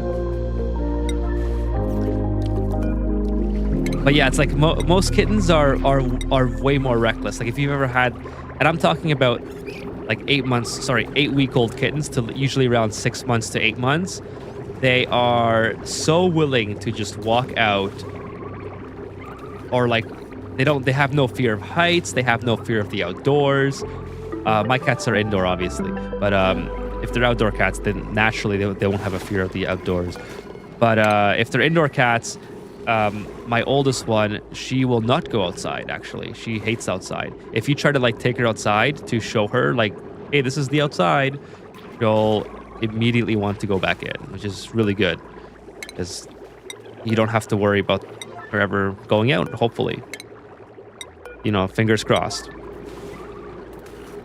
But then they do stuff like Lily. I don't know if you were here for this Saga Kitty Cats, but Lily had an emergency scare one time where she ate where I thought that she ate a piece of string, like as part of like not a string. It was the stringy part, like the fabric part of earplugs, because I use earplugs for work, and I thought she did.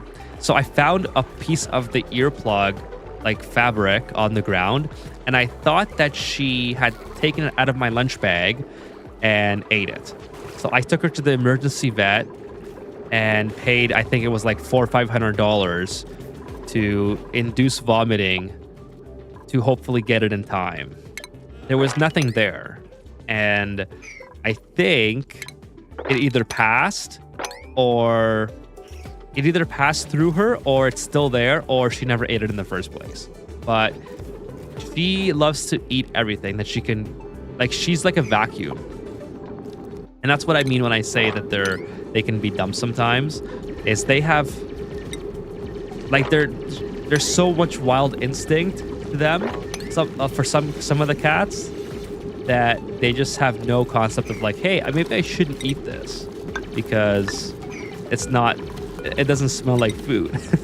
You know, I don't know. The older cat doesn't do that. It's only the young one that does that. It's kind of crazy. But like I said, it's probably not for every cat. I mean, sorry, I know for a fact it's not for every cat, but that's what I mean when sometimes they can be dumb.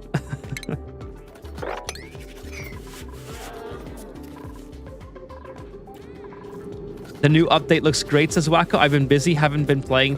Busy. Also play some Subnautica 2. Everyone's playing Subnautica 2. I think there's at least three people in chat right now playing Subnautica 2,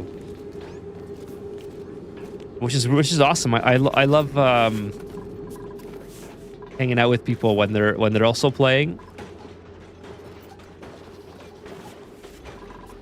Didn't hear about that story. That was a while ago. I think that was yeah, that was during the winter time. So that was a minute ago, I think. But yeah, it was quite the scare. It was quite the scare. Not something I would want to go through again. Ethan's getting stabbed tonight.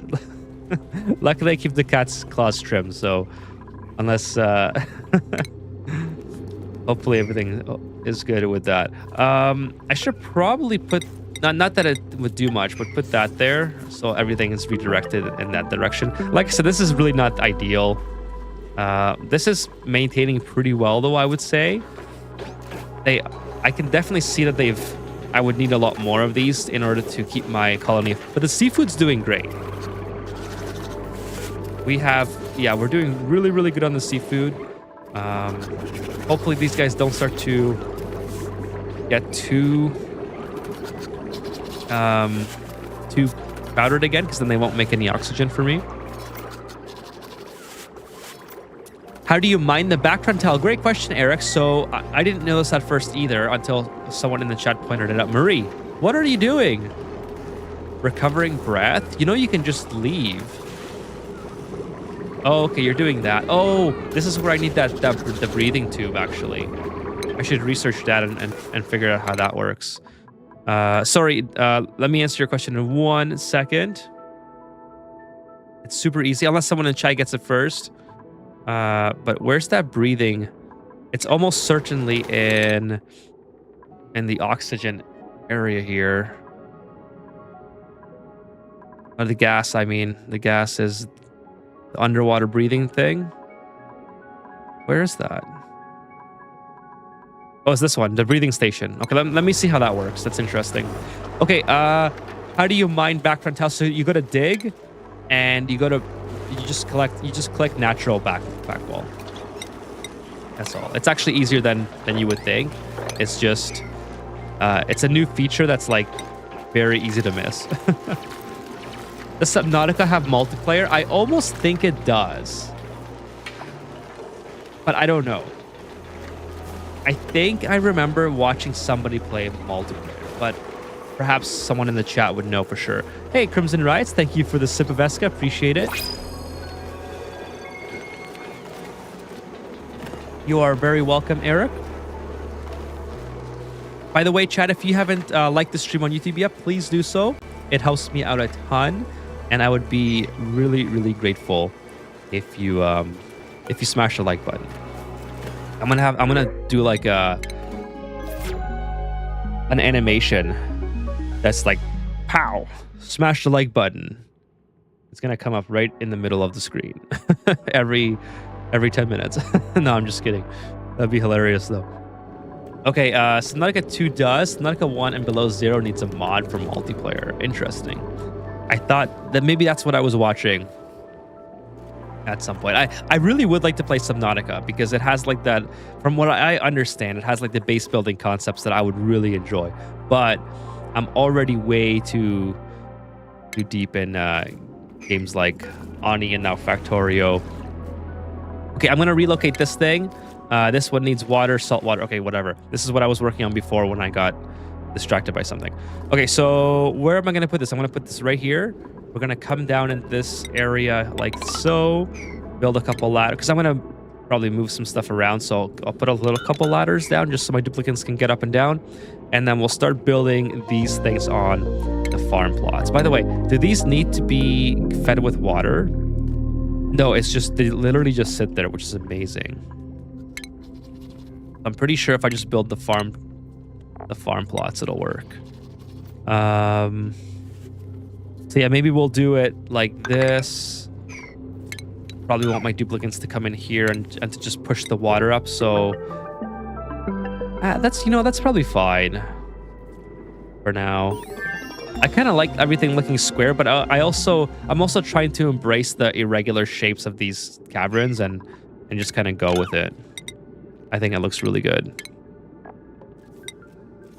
So maybe what I'll do is I'll do something like this and just sort of, you know, embrace the look of that. There's a whole bunch here as well, and then these guys, they eat the kelp holes, and they can be sheared for iron, which is really cool. They make polluted mud, which I think can also be used for something else. Oh, that's the tower kelp. Okay, so the tower kelp feeds into the mud when it's domesticated. Got it.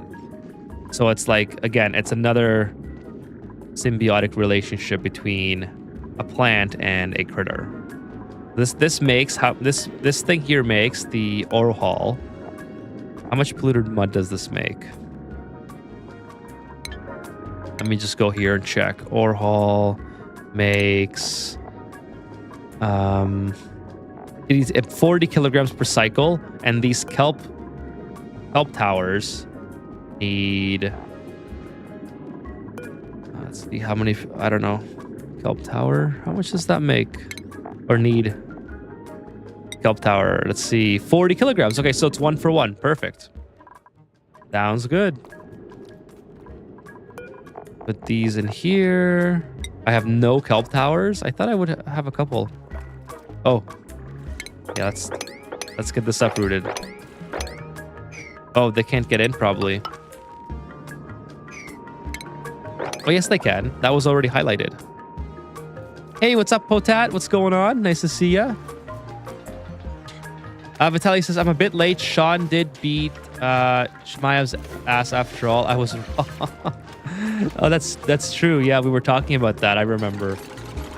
Now, it was I would say it was like 2-2, but I mean, I gave Sean the match 3-2. But you could argue that it was 2-2, and I forgot which round it was. That could have went either way, but it was pretty much a one. You know, it was like 60-40 shot. What I had in mind. I'm really excited for. Well, it's gonna be interesting now because apparently Shemaev had a really rough weight cut, so I'm wondering if he goes up to the next weight class.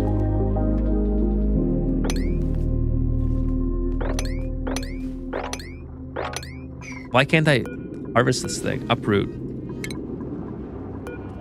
Is that why this isn't? Oh yeah, there we go. We got it. Uproot. I still can't put one on. Why can't I put the kelp tower on? What's the next card, by the way? Do you have that information in front of you, Vitaly? It's not the White House card, is it?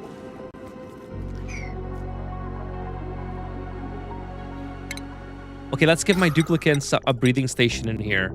Let's see what happens. So obviously it would make more sense to put it near this thing.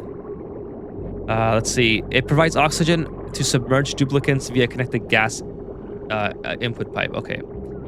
Catch their breath raising the breathing station rather than trying to resurface for air. So I guess if you had like a really big pool, this would be really helpful.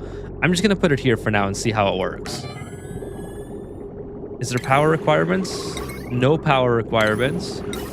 And for oxygen, we'll just... I guess we'll just put a gas pump here and see what happens. Actually, I should have put it on this side because power is closer here.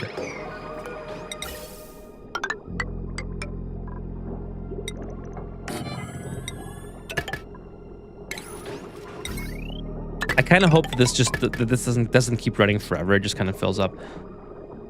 It's the White House. Oh, the White House is the next big card, and the main fight is Ilya Taporia and against Justin Gaethje. Gotcha. I thought there was one more big card before that, but I don't even know when the White House card is. I sort of check week by week. June 15th. Oh, it's June 15th. Okay, thank you. Got it. Who do you guys have in that one? Taporia, and I know this is like so far from Oni talk, but Taporia against Geichi. I would love to see Geichi win, just because if he wins, he might not even get it. He might defend one and just leave. Like that he needs to retire before he takes more damage. He's been in some battles. Oh no, we're taking carbon dioxide. Totally forgot about carbon dioxide here. All right, that's my bad. So we're gonna do some scuff filtering. I don't have an element sensor, so we're just gonna do this.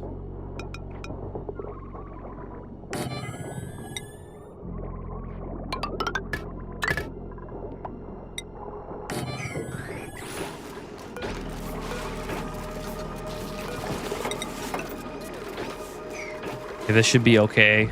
Again, this uses a lot of power, so I don't know. We'll see. Do you think this DLC will have a lot of critter? I mean, my PC will get cooked. You know what's funny is it does have a lot of critters, and my PC is running a little bit slower than it would normally be at cycle 90.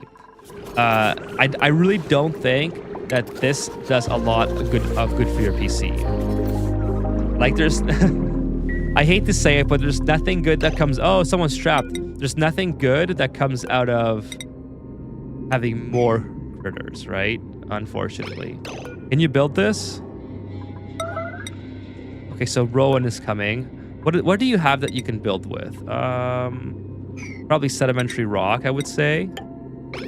No, what do you have here? Oh, granite. Okay, so let's build that with granite. You can get yourself out. There you go.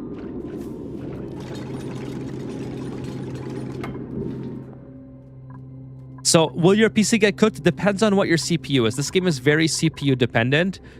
And so it really just depends. Like I would say how much does this struggle usually with Oni? And then I would maybe take a couple % off that.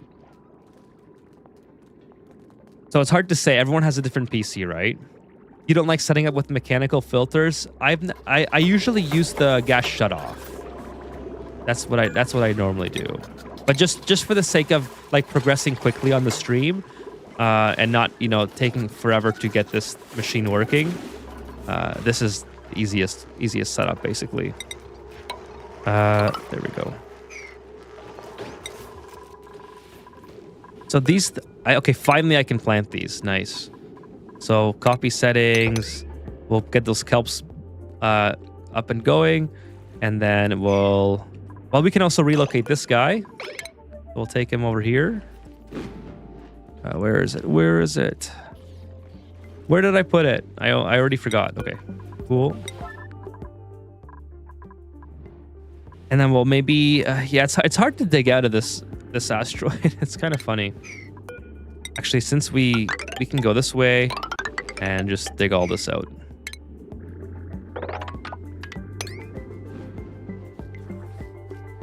So Taporia will win easily, I think, and also unrelated, I bet a lot on Shad and ended up with something like 4.5 return. That's pretty good. Congratulations, Sub-Zero. I'm guessing I'm cursing Taporia this time by choosing him to be a winner. You know what? Taporia is like 10 years younger. I think he's gonna win. I've just always been a fan of Geichi, and I kind of hope he finally gets his belt. I know he's been interim champ before, but it'd be really cool to see him get his belt. But I just can't see him like actually sticking around to defend it, right? He's just too old. Digging under sand might drain that pond. Am I digging under it? Oh, I am. You're right.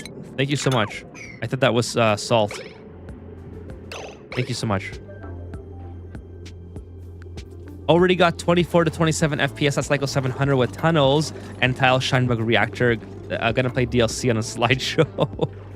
Yeah, I think you might be in for a rough time if you're on 24 FPS with this DLC at cycle 700. So this DLC early game heavily depends on critters. Now, that's not to say that the game will run bad, but obviously as you expand and more critters come on screen, like they're just everywhere, right? They're literally everywhere. It's crazy. So that's every time, you know, the critters, there's one more critter, it takes away, like there's more CPU calculations going on, right? The Pori boxing is mad sharp. He is really good. And he's a good grappler too. Like I don't think people give him enough credit for grappling. I should have built a regular vent here, or a high pressure gas vent. The kelp pond is going to drain. I took it away, Rain. But thank you for mentioning it. I don't think there's any more sand here. Yeah, this is no more. I thought this was salt for some reason. So it should be okay. Fingers crossed, right? Fingers crossed. Well, maybe, you know what? Sorry, vid delay, no worries. It happens. Yeah, but I would give it a Toria too. And apparently Conor McGregor's coming back, which is interesting. I didn't think he would come back after that injury, but we'll see. We'll see if he can beat Holloway. I don't think he will beat Holloway. I think Holloway's too good and too young for McGregor. But it'll be fun. It'll be a fun fight. Oh, this guy's stuck? Why is he sitting on there like that? Okay, so I'll put these on here just so we can get some more kelps as soon as we open that up. I kind of want to get in this one. That's my goal, but to drain this first.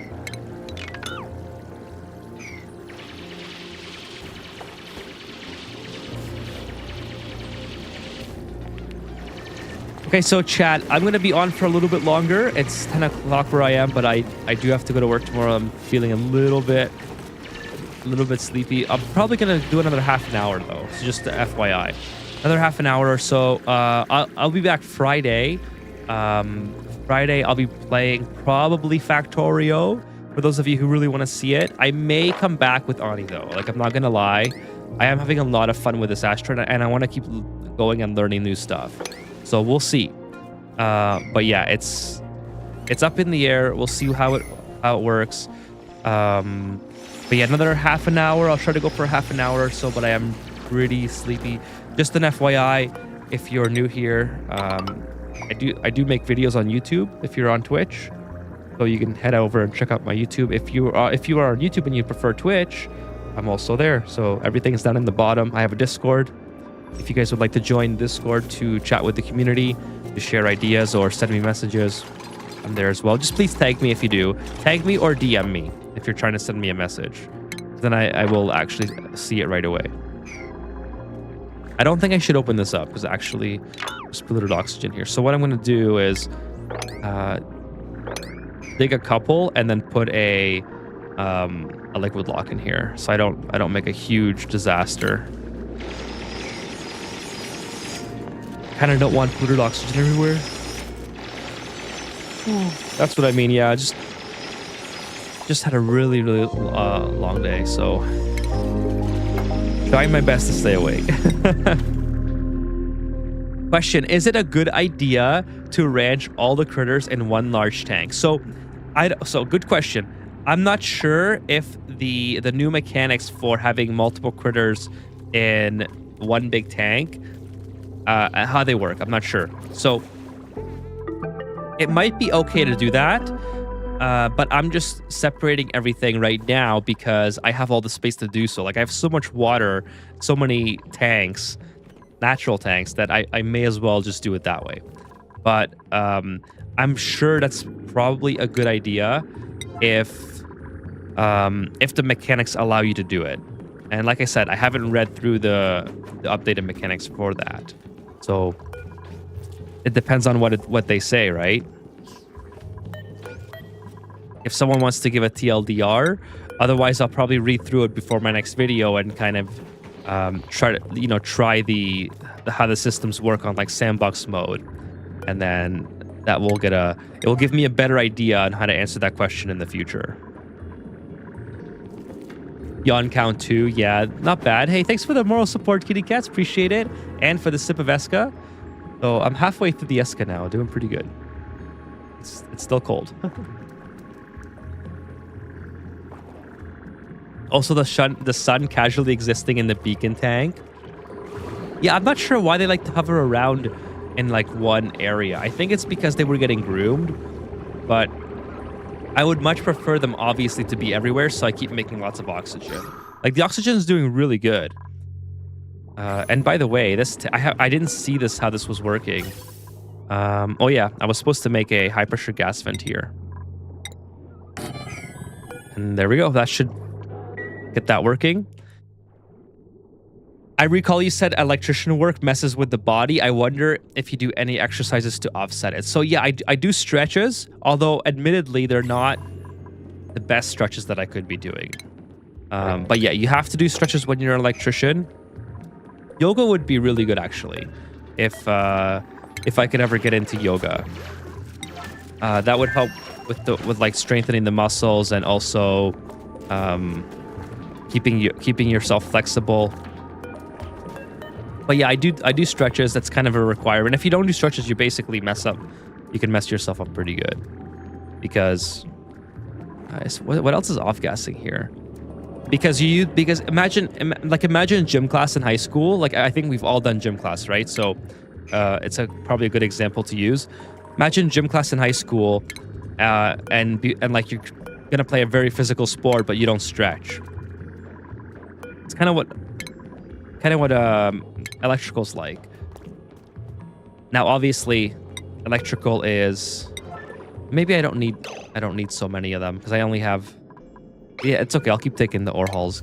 Electricals, you're not like sprinting or whatever, but you're lifting heavy things all the time. So there's that aspect to deal with as well. You're using your muscles a lot more in electrical than you would in gym class. Gym class, you're just exerting more energy, basically. So the reason actually I'm tired today isn't so much so because I was like working too hard or whatever. It's just the heat. It was really hot today, and it's something that I'm not used to. We had a really long winter, so the heat's kind of exhausting. I'm actually getting a bit of a tan though, which is really desperately needed. I need a tan so bad. It's hilarious. So anyways, there's that going for me. This might not work out the way I want it to, but I don't know. We'll see. Are the slime tiles looking off-gassing? These ones are not. There was polluted dirt here that was off-gassing. And then the water's obviously off-gassing as well. But no, there's nothing else off-gassing that I'm aware of. At least not in my base. There's a little bit of polluted oxygen, but that could be from anywhere. There's no concentrated amounts that was just it was coming from a particular source. I know I had like oh, by the way, Limbo reads, hello. Totally forgot about that. I know there's a little bit coming from here, right? Like this stuff is creating polluted oxygen. What I should be doing, honestly, is just putting all the polluted oxygen into a well, I mean, automatic dispenser would be good, but duplicates can swim to get it now. So it's not really you'd have to like block them from getting in there, which is Herder feeder's flooding. Oh, because the mesh tile is, yeah, okay, makes sense. So yeah, what I should be doing here is just having, yeah, here we'll do this. Put this here, and then we'll put mesh tiles on the bottom, so it all goes to the bottom here. Okay, we'll do that. And that should stop it from flooding in the future. Are they perma Atmos suits? Unless that doesn't help. No, I don't think that. Oh, sorry. That question was in regards to which? Oh, until they are perma Atmos suits. I gotcha. I guess I'll take the lettuce. Aquatic DLC biting soups will only be spicy and lots of stunning. So I did a short on that. you can progress pretty far before you need a duplicate with swimming, depending on if you can dig your way out of your starting biome, because bionic duplicates can't swim. So you can't even teach them swimming. So by nature, you have to build ladders to get to the clamps or whatever. So you eventually you have to get Atmos suits, like what that was saying, which obviously would help because Atmos suits duplicates can go anywhere. That would be the ideal solution. But Atmos suits you can't get unless you get reed fibers first, and reed fibers, as you just saw, are in liquid. So you'd have to build a ladder all the way down to get that reed fiber or the thimble reed, so you can grow reed fiber and make Atmos suit. So it's really not convenient to run bionic duplicates. What you like, if you wanted to do a bionic duplicate playthrough and keep your sanity, what I would do is I should put another pump here. I have to put pumps everywhere because this doesn't flow. It's kind of funny. Is to take at least one regular duplicate, and that way, I mean, I know that's kind of going against the bionic duplicate only run, but it would just be kind of annoying, I think, over time, to have the duplicates constantly stunning themselves. Oh, the cat's here. She's gonna knock down my light. Don't touch that, Lily. Hey, Lily. Hey, get off. Get off. Hey, come over here. Come here. She's gonna knock down my light again. Please don't unplug my Ethernet. Please, I'm gonna go get her. Please don't unplug my.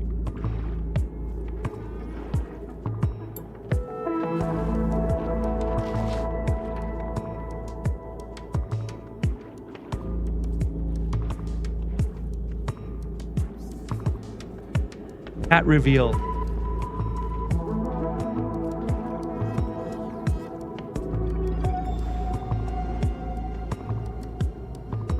He wants to move. There she is. She just woke up, so she's energetic.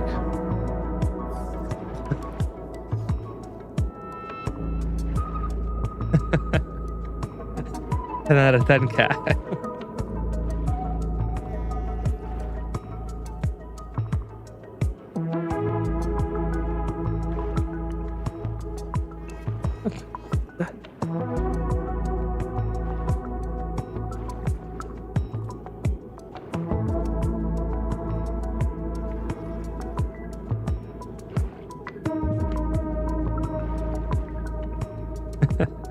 All right, there you go. The cat made an appearance. She was just about to knock down my light, and then taking a look at the cables. They love to chew the cables. Not this one so much. Like Lily, I know I told you guys before, she loves to eat stuff off the floor. But Luna is the cable chewer. She absolutely obliterated my headphone cables.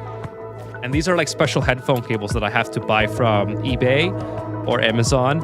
It's from Bose. They cost like $40.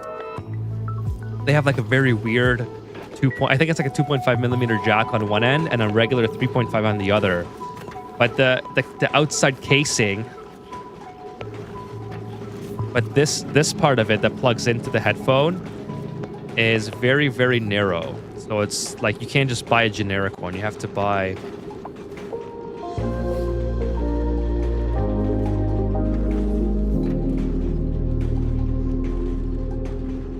So I stocked up with like 10 of these wires for these headphones, and I'm down to 5.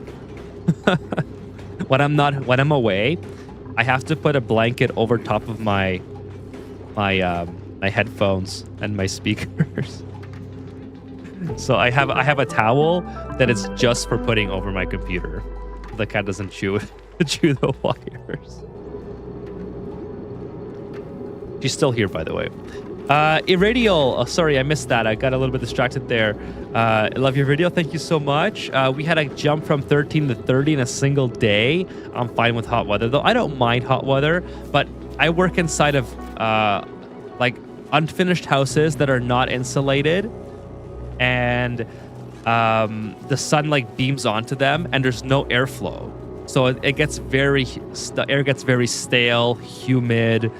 It's just very unpleasant. Like being outside in 30 degrees is one thing in Ontario. Like it's very humid in Ontario. But then being inside of a house is brutal. Not to say that I have it worse. Like I've worked in a factory before as well, and it's way worse in the factory, obviously. But yeah, that's kind of it's just not very pleasant at all. Okay, so let's see. These guys are doing good. We need some more of these big fish. Get them. And let me just get these relocated, and I'll catch up with you guys. I know some stuff about Lily. Maybe let's move these over, and then that should be okay. Okay, Lily Chaos, yeah. Dark Frost, yeah, Lily. I'm not sure why she's hanging around here today. She's usually sleeping at this time, so she just got up from a nap. She napped all afternoon.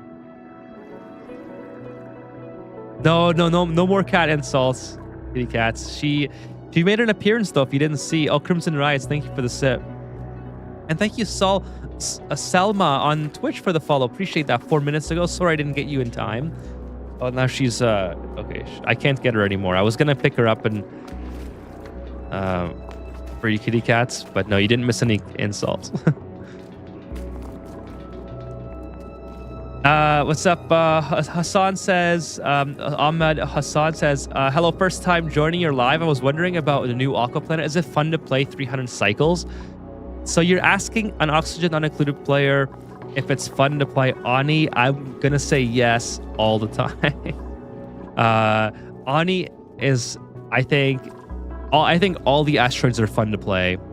There's a little bit of a learning curve to Aqua Planet, or sorry, Aquatic Planet, but it is absolutely fun to play. Absolutely fun to play. It will be worth it, I think, if you like Ani. Your fault for leaving your cables in the way. Well, the last time she chewed the crap out of the cables, I just had it on my desk. I didn't I don't coil it up. Like I'm not gonna, that's my fault. You're right, Pedro. But I'm not gonna coil up the cables every time, right? And then because it's all connected to my boom arm. Otherwise, the cables are so long they hang everywhere and they get in the way and they touch my arm, and I don't like that. So I have it. Let me show you guys. I have these little Velcro clips. If you guys are on Amazon or whatever, you can get these little Velcro clips, and I'm sure everyone has them. Anyway, so I put, it's all of my boom armor and stuff, and so I'm not gonna put my cables away every single time, right? And so, oh, oxyferns, nice. We're gonna get that for sure. That'll take care of a lot of our carbon dioxide. So let's go get that immediately. That sounds like an amazing time. How do I get there? I guess I can just dig down and just go over. Nice. Oxyferns it is, chat. Or carbon dioxide. So dirt and water. I think I'll get the Pip to plant that. Stringer asks, what did I miss? Well, Stringer, I did announce that I'm going to be leaving in about 15 minutes. I'll just have to go to work tomorrow and stuff like that. But you missed the cat. The cat was here. She's actually, she's chewing a banana right now. So she's still here. She's right beside me with a banana. You missed the cat almost knocking over my light. You didn't miss anything in the game, I don't think. Let's see. We got this thing set up, the breathing station. So I'm just playing around with this. I'm not sure if this is the optimal location or whatever, but the breathing station by the grooming station. So hopefully they can be used together. Now, obviously, you don't have to go very far to get oxygen anyways, but that should be, we'll see how that works. The beacon farm seems to be doing okay. We have 18 beacons now. It's sustaining our food production. We have barbecue now from the Slogos, and we have cooked seafood. So we're kind of alternating between the barbecue and the cooked seafood as our main source of food. The salt sticks are pretty much done now. I don't think I need them anymore. In fact, let's just wait till these are harvested, and then we'll wipe them all out.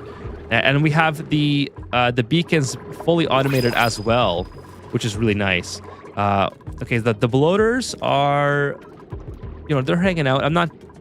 They're not really populating as much as I thought they would be. Or maybe they are. I'm just not seeing them hatch yet. I'm not sure. Then I also got the tower kelps planted with the ore halls.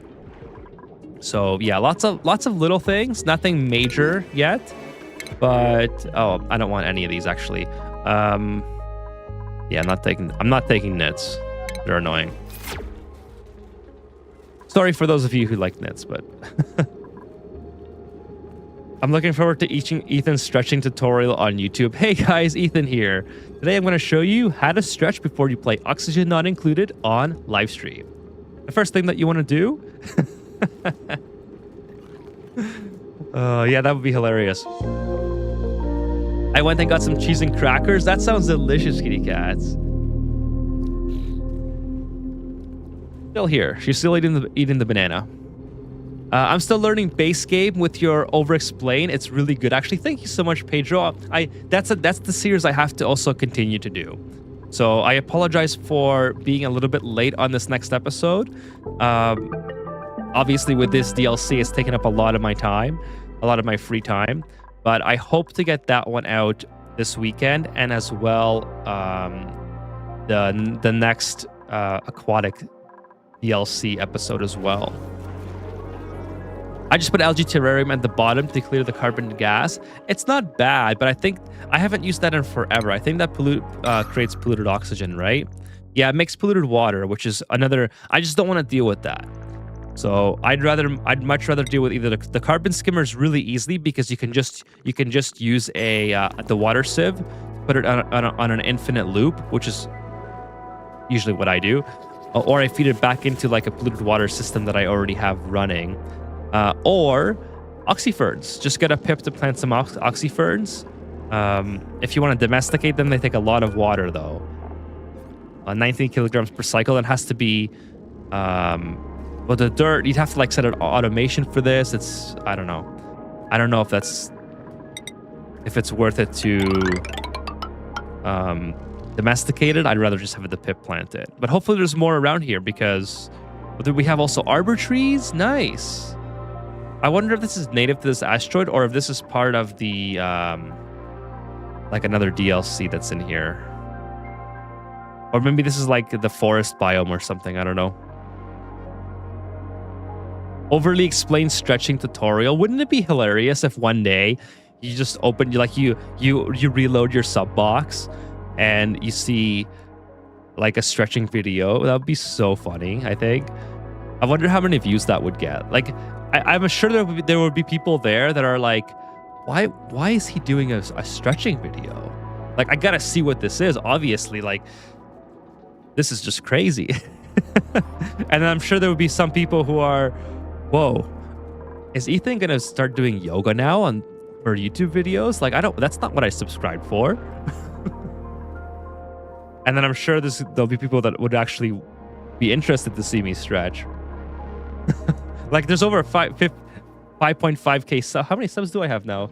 5,500, right? Or 5,600 now? I'm sure there's some people that would want to see me stretch out of 5,600 people.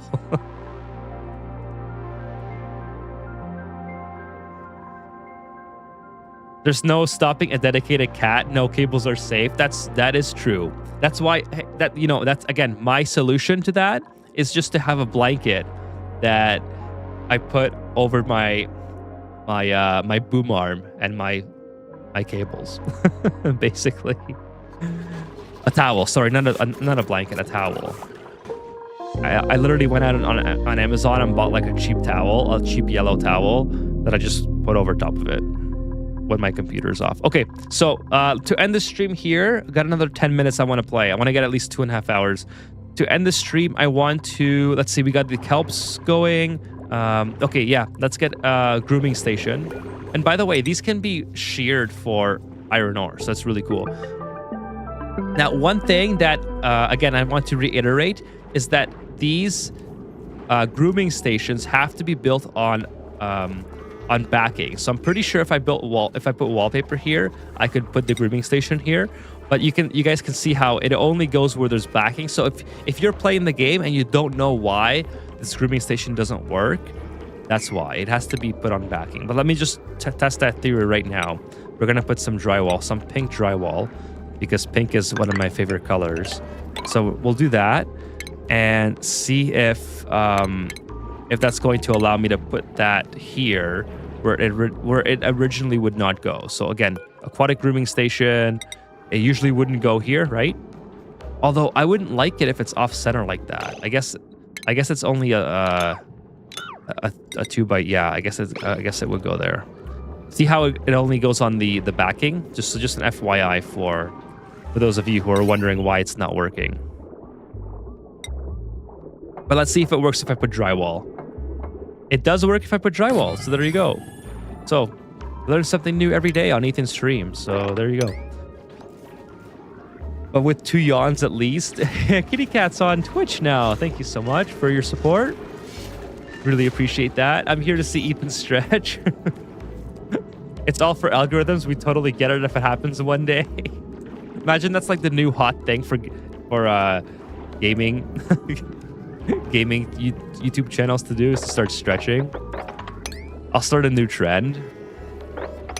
And that's going to be the next big thing on YouTube. ethanstretch.com. Somebody register that for me. If somebody registers it, I'll start doing stretch videos. And you guys can make all the ad revenue off by hosting them on your website. Take a sip of Esca. Thank you so much, Crimson Riots. I'll take another sip. I'm almost out of Esca. So we're getting pretty close. Okay, cool. So we got this thing. I want to build more because obviously I want to do the shearing. These can be sheared for iron ore, right? So, and they make polluted mud, which is probably helpful for something else. I'm not sure what that's good for, but we'll eventually figure it out. Where is the grooming station? I keep forgetting where all this stuff is. So grooming, there it is. We'll put that right here. No, not the grooming, the shearing.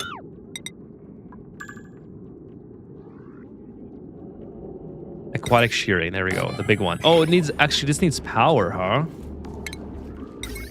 All right, I guess we can do that.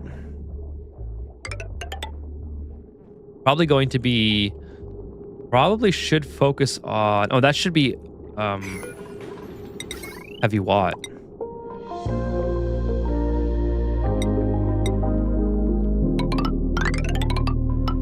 Put a transformer here or something.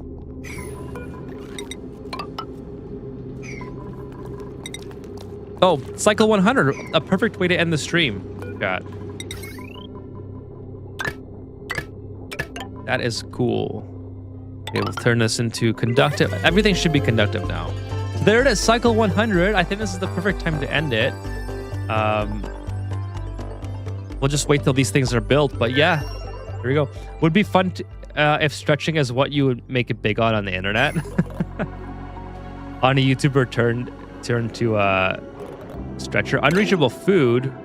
Well, how did you get stuck, Red? A full bladder, please. Please, this is not the time, Ren. Not the end of the stream. Okay, what? Are you kidding me? You couldn't get up. Once I placed this ghost built down, you could get up. Hey, Foamy, what's going on? Welcome. Foamy, you got here right at the end. I'm just about to end the stream, but it's nice to see you. I'll be back Friday, Foamy, for probably with Factorio. People have been asking for Factorio, and I kind of want to keep playing it, but we'll see. I'm still not 100% on what I want to play. Maybe I'll do a poll on YouTube and see what the chat wants. I'll see what the community wants to see. Bong, bong, bong. Ethan, what are you drinking exactly? The world wants to know.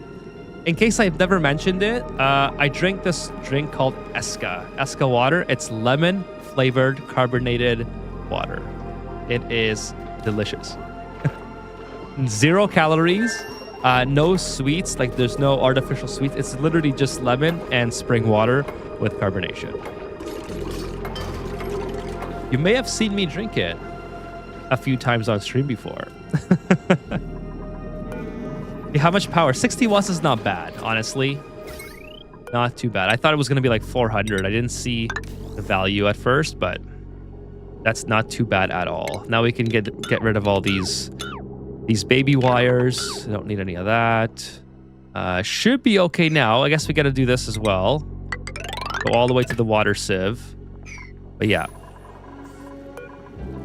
It's really funny. I know I've talked about this, I think, last stream or whatever, but I put the poll up a week ago on YouTube, like, hey, what asteroid should I do next? And then this DLC beta drops, and I was like, well, I guess that poll doesn't matter anymore because this is what I have to do.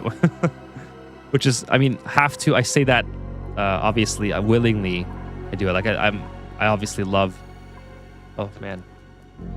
All the sneeze come and go. A little bit feeling weird lately with the new, it must be something to do with the seasonal changes. Finally, it's starting to feel like spring. And I usually get, my allergies usually flare up big time. No caffeine. I drink a lot of caffeine, but not before bed. Like, not 8 hours before bed. Well, that's not true. 6 hours. I'll go 6 hours sometimes.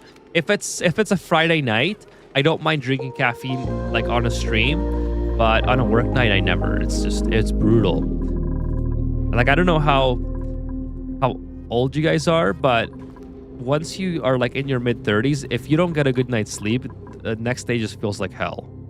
So if you're in your 20s, enjoy it while you can. Dupes are magical creatures. I've actually been lurking for a half an hour, I'd say. And well, there's a lot of people that lurk, actually. But I would say if you're enjoying your lurk, that's the best thing. It's perfect if you guys are lurking. Lurkers are a big part of every stream, so I don't mind lurkers at all. They're pretty cool. They're pretty cool. If you're a lurker, feel free to say hi. But if you don't want to say hi, you can say hi by hitting the like button on YouTube. And I will be very grateful for that. Good for you. Caffeine before bed is bad. Yeah, well, it has a half-life, I think, of like 6 to 8 hours. So it's, obviously the effectiveness would wear down after a while, but it's really not good to try to go to sleep with. Let's see. I don't know if you answered the food question. I was out. Food. What was the food question? Could you repeat it? I can answer it. Oh, your food source. Yes, I did. No, sorry. Maybe I didn't. I want to ask, what is your main food source now? I've been trying to pivot to sushi rolls. So I think I may have missed that one. So my food source right now is cooked seafood. A ton. Holy 62,000 calories of cooked seafood, which I didn't even realize. This like jumped up like crazy. And these guys must be dying of old age now, which is exactly what I intended. So 62,000 calories of cooked seafood. It's going up, by the way. So I'm definitely going to be taking out another duplicate after. And I have a little bit of salty sticks yet, which I don't even need salty sticks. Get rid of these. And then, so no more farming. Farming is done. And I have a little bit of barbecue. A little bit of barbecue from these guys. And there's more aquatic fish coming to make more cooked seafood. So, sushi. You want to pivot to sushi? Yes, I think that is a good pivot. Sushi is going to be +4 quality, which I think is like +12 or +6. I think it's +12 morale or something like that. Something ridiculous like that. So you need lots of fish fillets. You need the nori, which I'm also working on, right? The nori's coming in. And I need lice loaf, which I can make with the microbe musher with the muchin. So as soon as I start to get nori, I think I'm probably good to transition to sushi rolls, which would be probably like roughly the next stream. The only problem is that I have the ore halls in here, which also eat nori. So I might have to like move these to a dedicated location or get rid of the ore halls altogether. I don't know which one. Oh, it did a flip. I love it when it does that. These guys are so cute. So I might have to put these somewhere else just to keep them going as well. But yeah, that's kind of what what's happening now. Actually, before I forget, I'm going to deconstruct all of these just in a staggered pattern. Actually, no, what I'll do is I'll deconstruct everything up here because we can reach it from down here. And then I'll deconstruct every other one down here. Sort of like that. Hopefully I don't do anything else.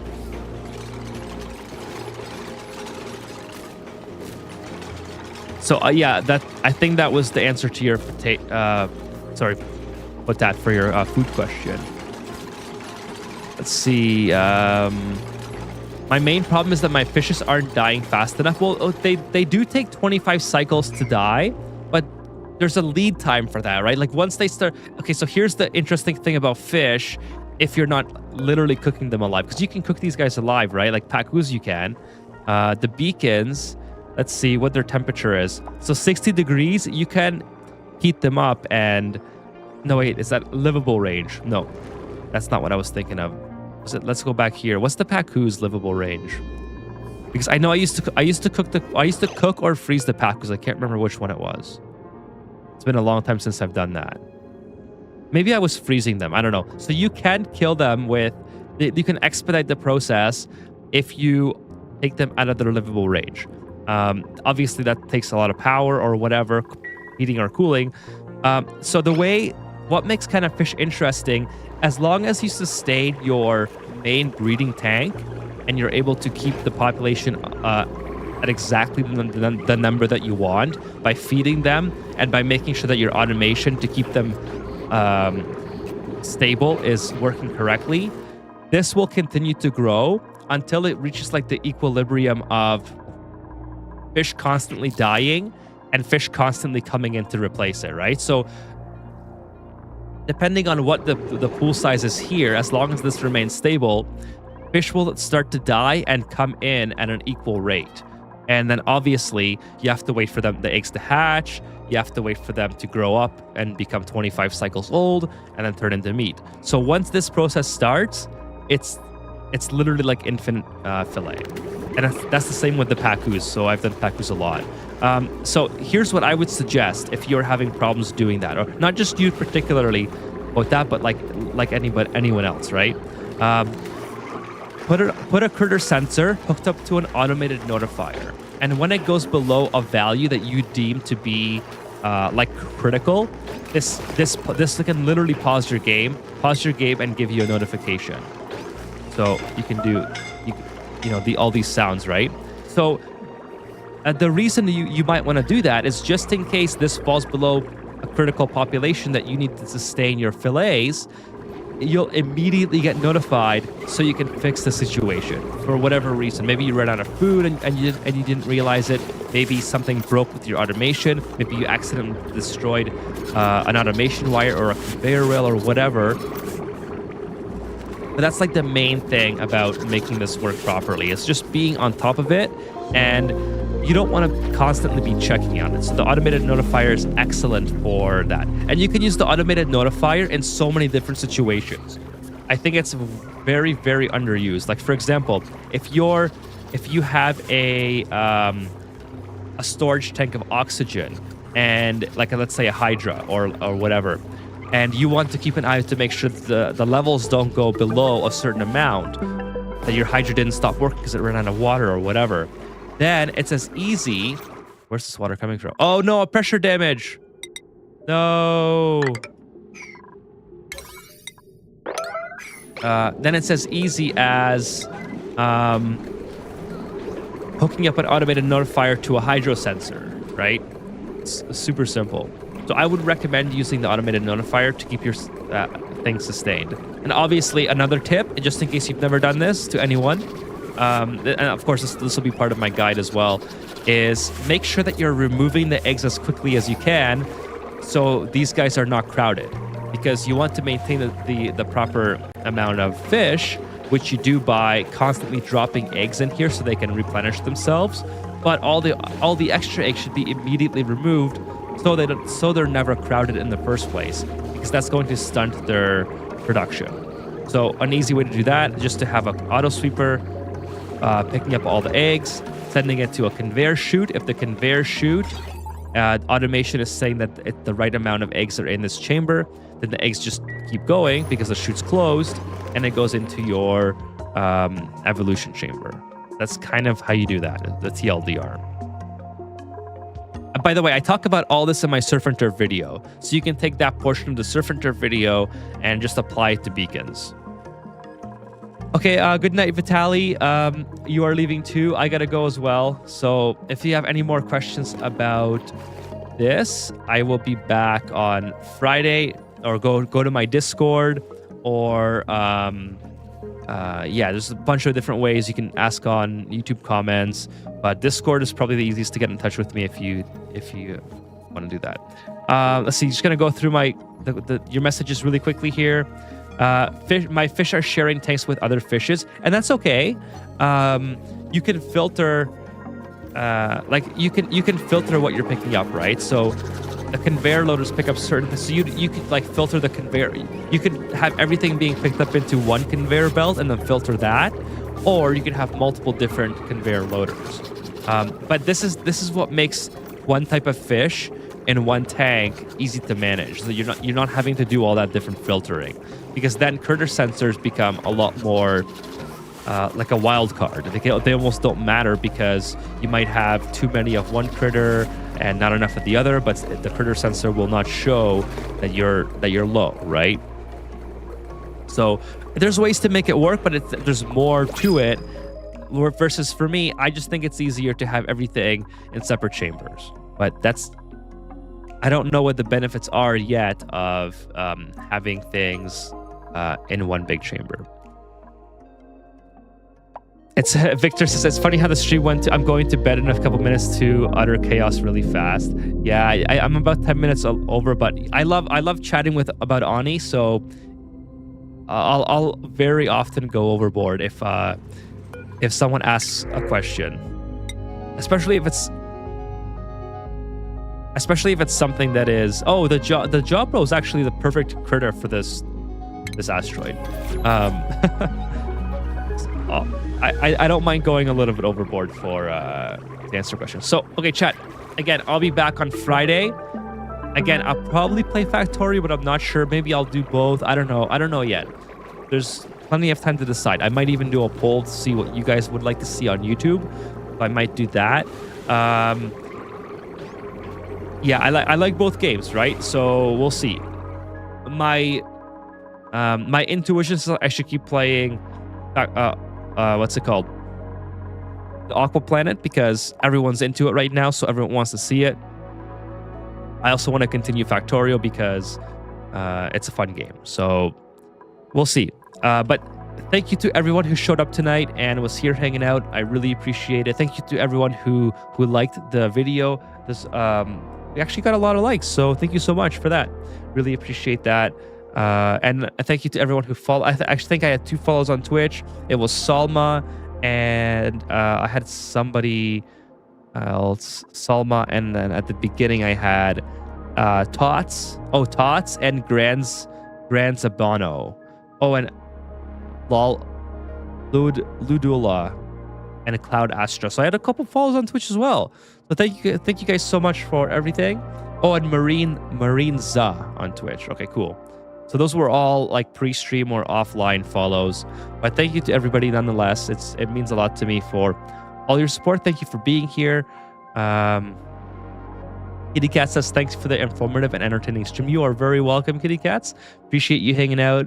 It's a lot of fun to do these streams. So, but they wouldn't be as fun without the chat here. So that's what really keeps me going as well. And just having you guys around and hanging out while I play, I get to talk about what I'm doing and answer questions. That's a lot of fun.